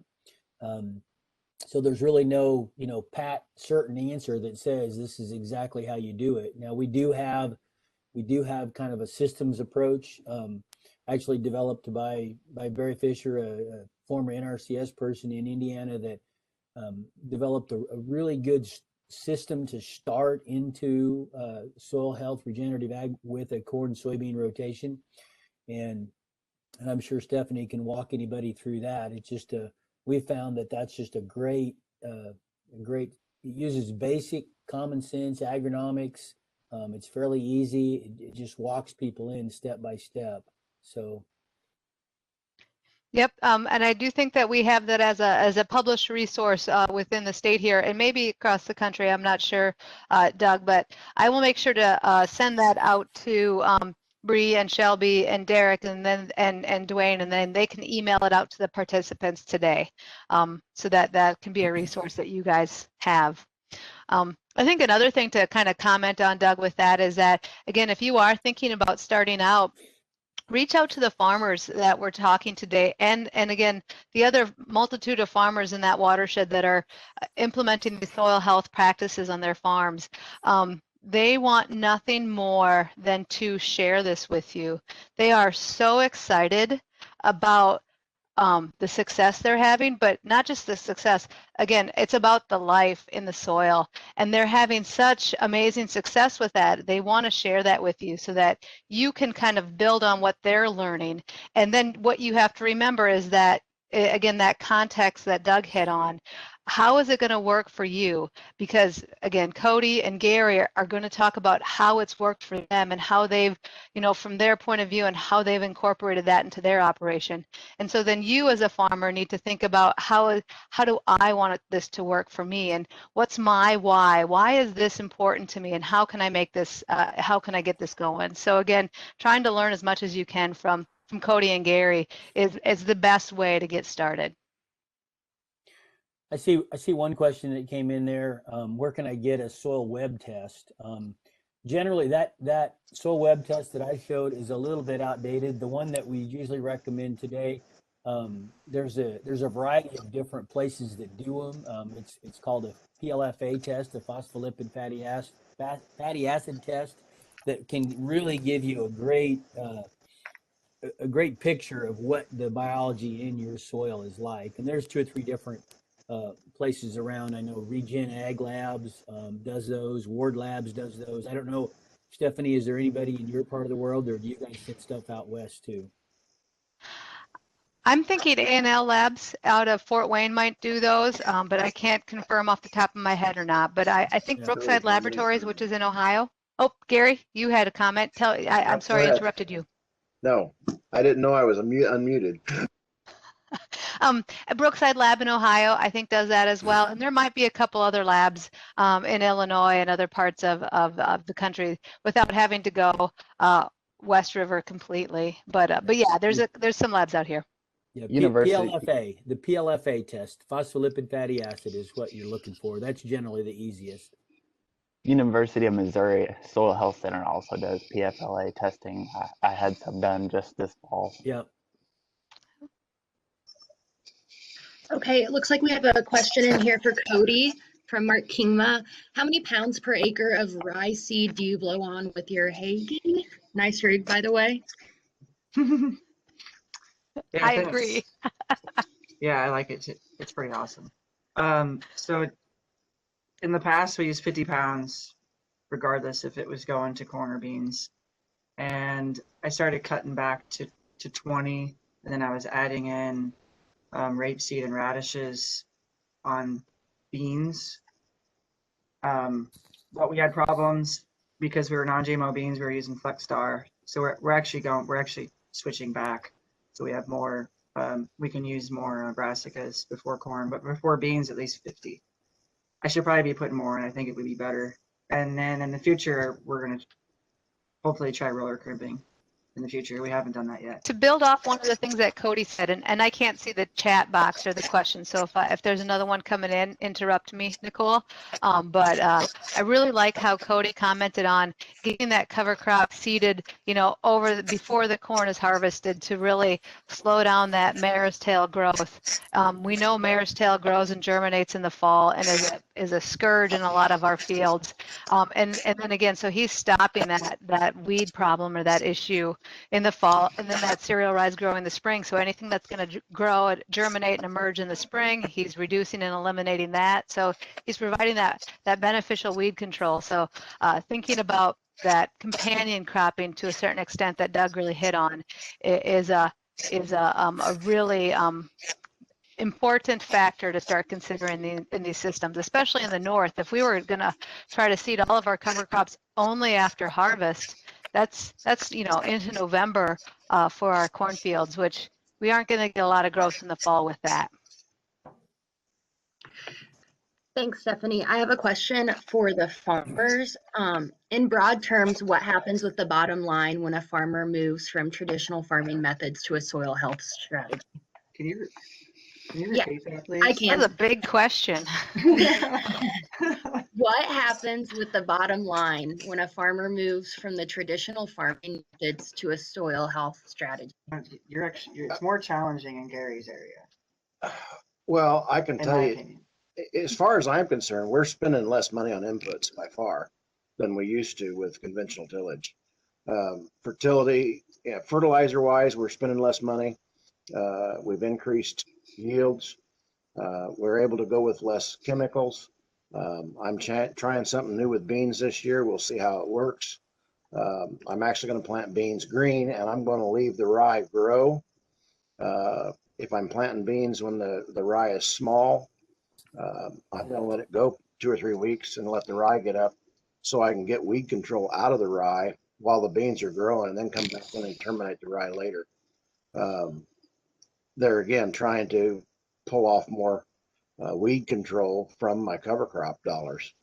The cost of like where I'm putting on behind wheat, where I'm putting on a cocktail mix, and we have found that we can cut our nitrogen rates by 40, 50 pounds. The nitrogen saving alone more than pays for the cover crop seed. So at that point, that washes each other out, and I still get, then I get the benefits of soil health and adding organic matter, adding biology. All that's free. That costs me nothing then at that point. So bottom line, I feel like I can make a lot more money doing no-till and covers than I could when I was conventional tillage. I wonder if I don't there's a see- concern for first year. Go ahead.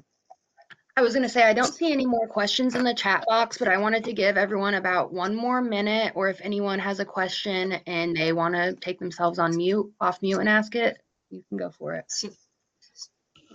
Okay. You can go for it. Somebody said something. Here's some areas. I lost it. Something about a farm where there's sandy areas and better areas. It says, here some areas are really sandy and others are dark and rich. So I need to amend the sandy soil. The Conrad farm that I showed on the aerial is actually very similar to that. I'd say there's probably 20 acres out of 430 that are complete beach sand. And I just treat it like the others, as far as just making sure the cover crop gets grown out. Actually, sometimes it's so dry, I'll just go in there with a drill if it's actually that dry. And then if I'd had seeded if I'd interseeded in the corn and then it was so dry it didn't grow, that's actually a problem sometimes. I found that actually going into those areas with a drill helps, because there's literally so sandy, but it is irrigated, so it's still worth farming. And then absolutely side dressing nitrogen, not pre-planting that. So Thank you. I do see a couple questions. There's one during Gary's presentation about planting green. How and when do you start, and how long can you plant into that bed? Where's it at? It was a question at 10:37 a.m. So it was up there a ways. How and when do you start planting into a green bed, and how long until you can plant into that bed? How long do you start? How long till you plant? How and when to start depends on soils conditions and the year. and the year. I mean, it's soil conditions basically. Big rye does not scare me. Big covers does not scare me. I guess sometimes you have to adapt. I do think that farming no-till and covers, it does take more management. Like Cody said, they're side dressing everything. We're not. We're putting on ammonium chloride, and we've already got ours on for next year. But that works great. as long as you're terminating your ryegrass small, a foot tall or less. It breaks down fast, so all the nitrogen that it pulls up is still available for the corn crop. The picture that I had where we were planting into ryegrass that was all completely headed out and 4 feet tall, that particular ryegrass has got all that nitrogen sucked up, and it's not going to break down fast enough at that point when it's all completely headed out to return that nitrogen back to the soil fast enough for the corn crop. So at that point, I'd have to come in and side dress some or top dress some nitrogen somehow to help it out. And that was just a spring that was so wet we couldn't plant corn until June. So it's a management thing. When to start, when to stop. You plant it green. I would have been okay that year actually getting in early when the ryegrass was maybe a foot tall, killing it. And then it would have been 3 weeks. It would have been long enough that it would have been melded down enough that I could have planted through it easily.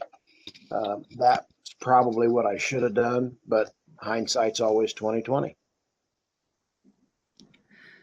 Okay, it looks like we've got a question from Steve, who is raising his hand. So Steve, I'm going to request to unmute you. Yeah, I was just wondering if the spores, some of those beneficial fungi, are available commercially. I'll jump in on a Doug, it's yours. I'll jump in on that, and maybe Stephanie can follow up.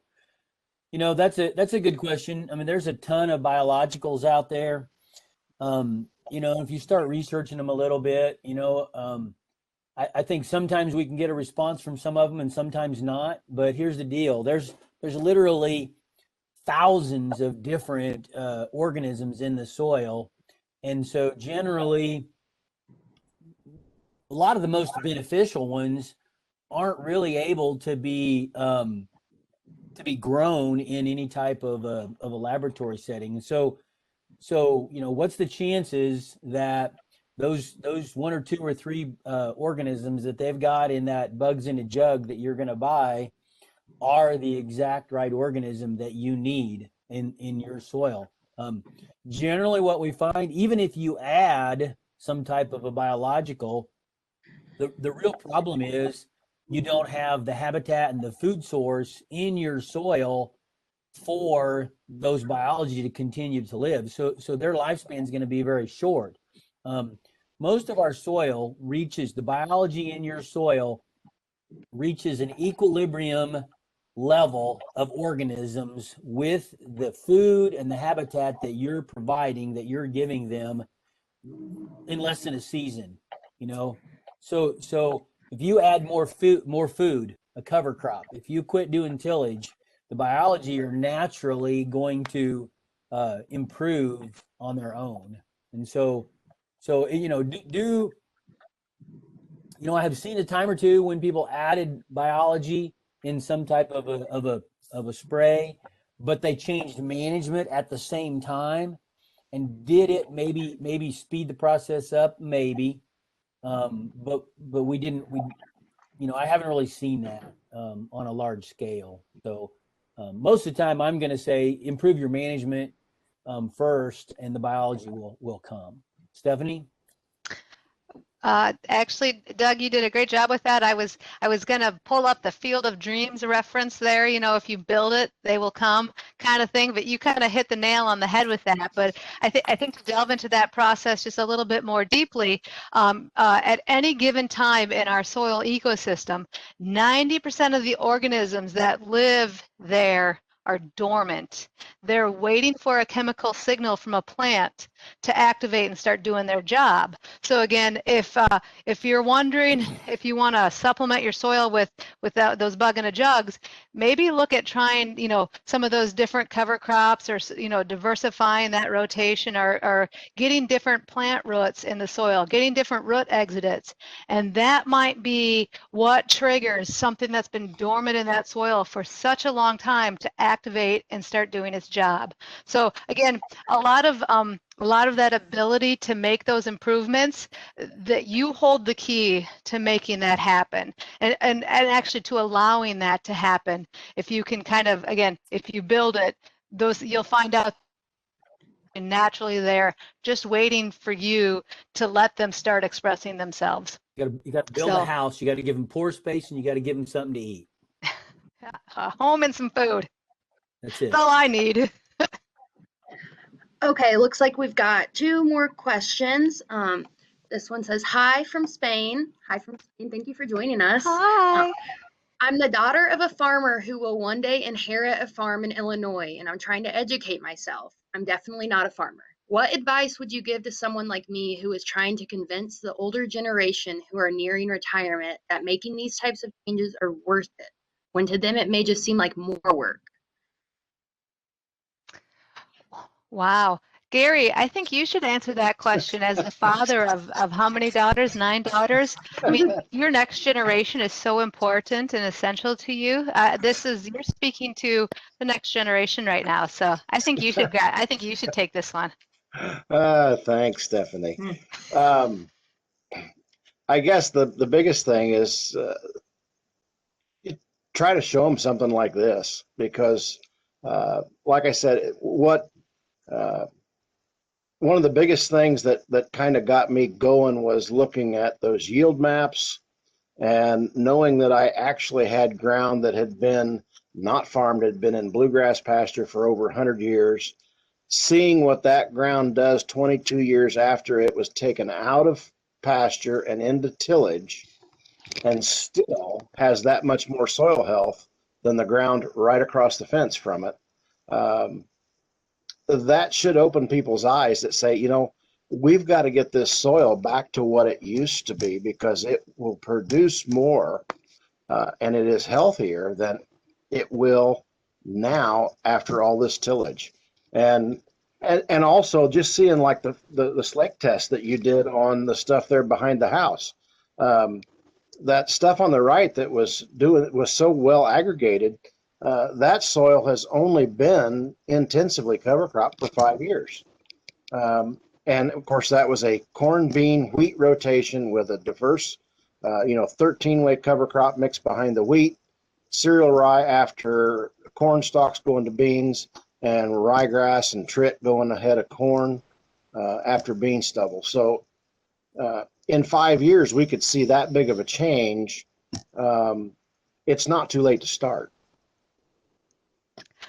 Gary, I think that's really great. I'm going to add one thing, and this comes from me on a personal level to that person from Spain, being a woman. I can't say young woman anymore, but being a woman who grew up on a farm, on a large family farm, who knew right away early on in her childhood that living on the farm that I grew up on was not an option. I had a lot of other cousins and family members that were going to take over the farm.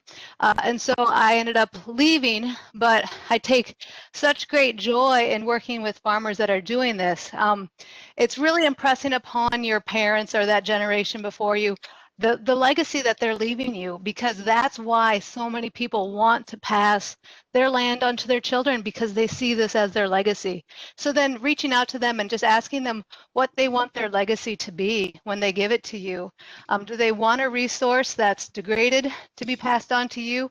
Or do they want something that they've started to work on and build and regenerate? Do they want to give you an improved resource as their legacy to you? So really reach out to them from that point of view, because like I said, as someone who is not a farmer, and I would love to be a farmer, and it just wasn't in the cards on the family farm that I grew up on. I just really, this is something that you want to impress upon them. And my parents don't do soil health practices. I talk to them a lot about these things, but my dad farms with his brother and my cousin, and so that's not something that really is happening right now. But that's another way to reach out to them, is ask them about what their legacy, what they want their legacy to be. And hopefully that'll hit home. Hey, this is Mark Jordan, another farmer, but not a presenter. I wouldn't mind responding to this question, and it ties back to Shelby's. I don't think we should be afraid to speak to the bottom line impact of these practices.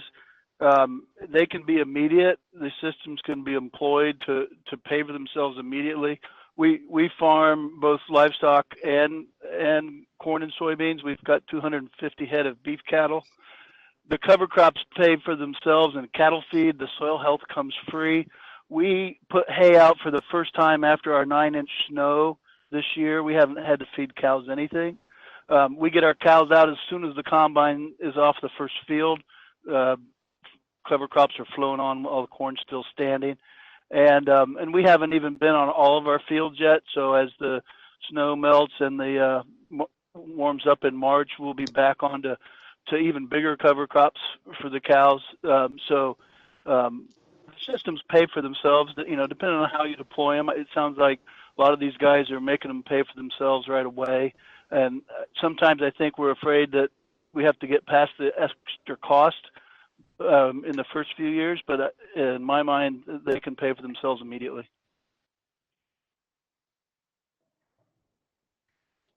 That's a really good point, Mark, and thank you so much for saying that. Michael kind of talked about some of the cost share programs that are out there, and if you're nervous about starting out, those cost share programs can help a little bit, but while you're having that cost share program support you while you try this out for the first, year or 2 or 3, challenge that system.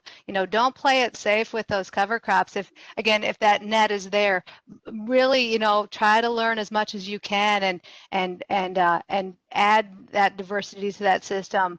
Strategically think about the different and unique times that you can get covers out there, find them on early, those types of things, because that cost share is there to kind of support you while you're learning. But like Mark said, he found benefits and reaped benefits from it right away within the first year. So those are some really important and key things to take home.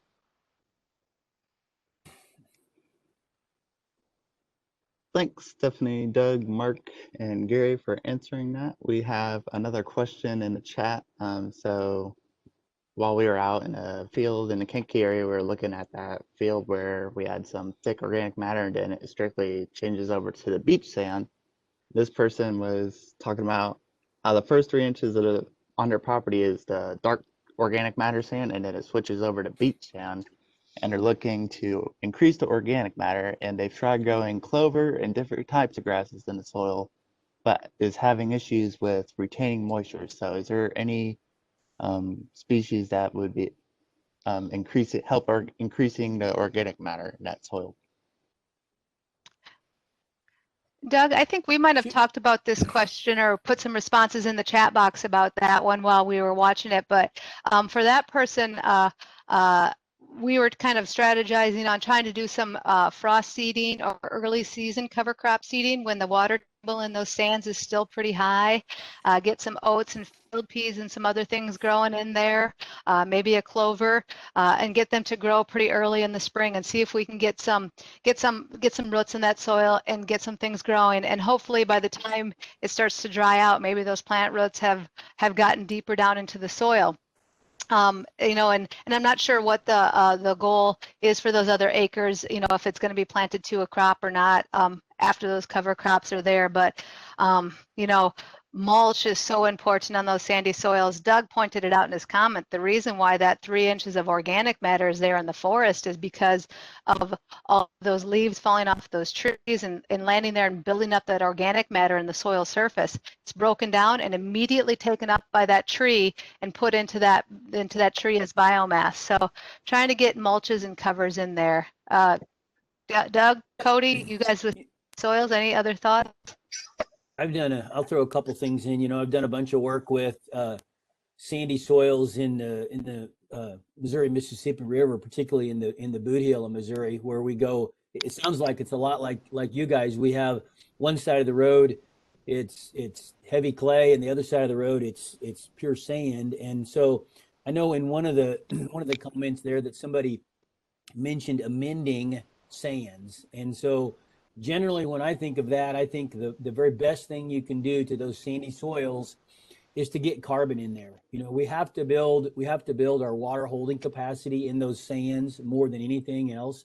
If you don't have water holding capacity, you're also not going to have nutrient holding capacity. And so we've got to build carbon in there. We've got to, and the best way to do that is with a heavy cover crop, letting it get big, something with a ton of root mass, like the ryegrass, the cereal rye. Generally, somebody mentioned clovers. Generally, clovers are, you have to understand the carbon and nitrogen ratio. Clovers are not going to be big organic matter builders. So we're looking for something with a lot of biomass, a high carbon rating, like cereal rye. Ryegrass does a really good job in some of those areas like that. Sorghum Sudan grass. Sorghum Sudan grass would be good. Yep, sorghum Sudan, if you've got an opportunity to plant it in the summer. Sorghum is not going to work very good if you're planting it after corn or soybeans. But if you have a year when it's you can't get something planted, if it's or if you're after wheat, maybe come in with sorghum Sudan in the summer. A big biomass cover crop that has a lot of roots. It takes roots to build soil organic matter. Root die-off is what builds soil organic matter. And our grasses have a much better root mass than the legumes. So that's the best thing you can amend the soil with is carbon. If it's not a huge number of acres, I worked with a guy over by St. Louis. He had worked with a couple of smaller cities there, and got their wood chips from all the tree trimmings. And he actually broadcast about.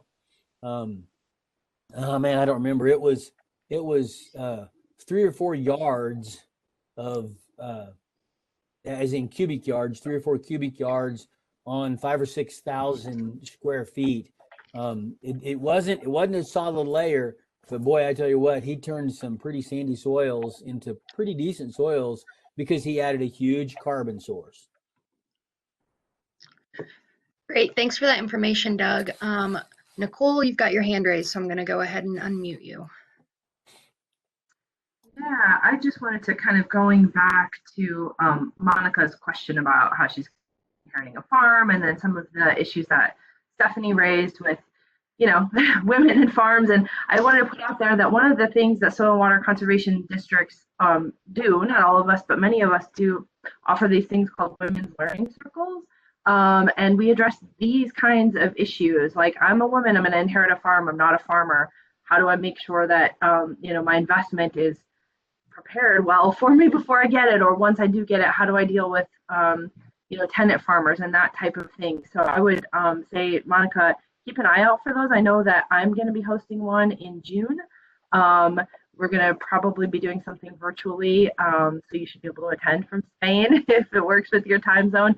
But just look for that, because those conversations are all in a space that's just women. We do bring in some of our male resource partners later in the day, but the research has shown that women just learn a little bit differently, and so the model is kind of set up to be a little bit more conversational. And give people opportunities to share. So I just wanted to kind of point that out, that may be something that would really help you in the future, is one of those circles. And hopefully Stephanie can come to mine. I'm not next to my keyboard, so I can't give the thumbs up, but I'm doing it. Thumbs up works just fine. Thank you. Thanks, Nicole. Yes, women's learning circles are super informational on it. Just a really great resource out there. It looks like we've got one last question, and then I'm going to go ahead and cut this. What industrial farm waste can be given away to private gardens to improve soil?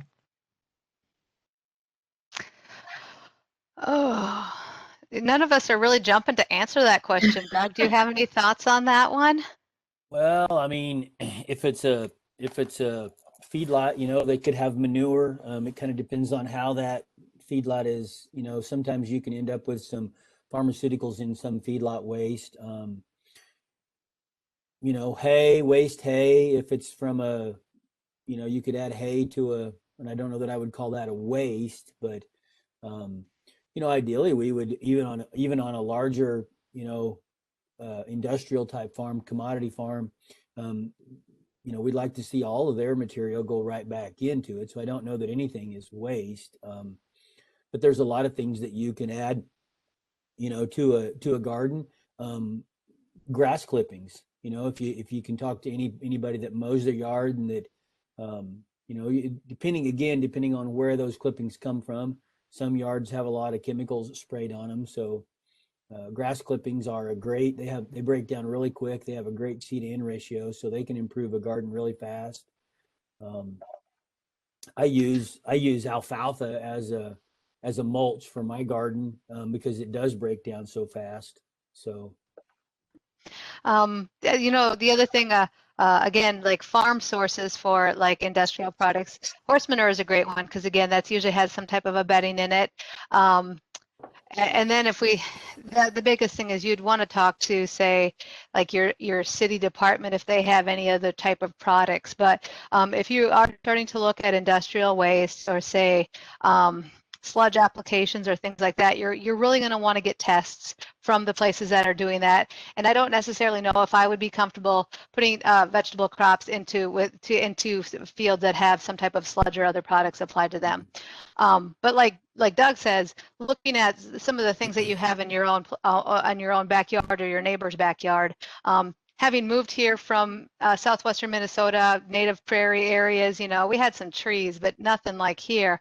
I set up a leaf mulch bin in my backyard. I just kind of put some chicken wire around a big corner in my backyard, and all of my neighbors who think I'm crazy, they give me all of their leaves, and I mulch all of I have this huge pile of leaf mulch, but you would not believe how beautiful that stuff looks, even after overwintering, or 6 to 9 months, something like that. I use leaf mulch, and then I have my own vermicompost bins here in my house, and those worms compost all of my food scraps, and I mix vermicompost and leaf mulch together, and I make my own potting soil, and I add that over the surface of my garden in the fall with my cover crops and crushed eggshells and all sorts of different crazy stuff.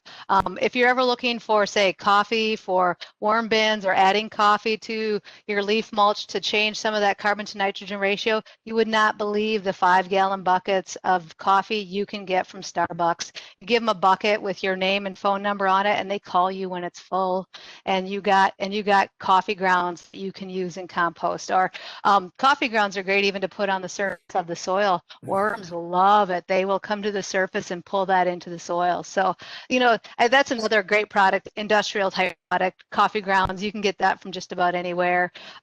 You know, you could get waste food from a grocery store if you're looking at composting more seriously. That's another thing that you could do.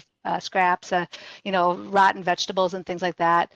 So there's a lot of different options out there. Just sometimes it's thinking outside the box, and then being okay with being that strange person that walks into Starbucks with the 5-gallon bucket, but the 5-gallon bucket from Menards that has your name and phone number on it. And they just, you know, I don't think I'm the first person that's ever done that, and I don't think I'll be the last. They just take the bucket, set it next to their coffee machine, and every time they tap it out, they just tap it in that bucket.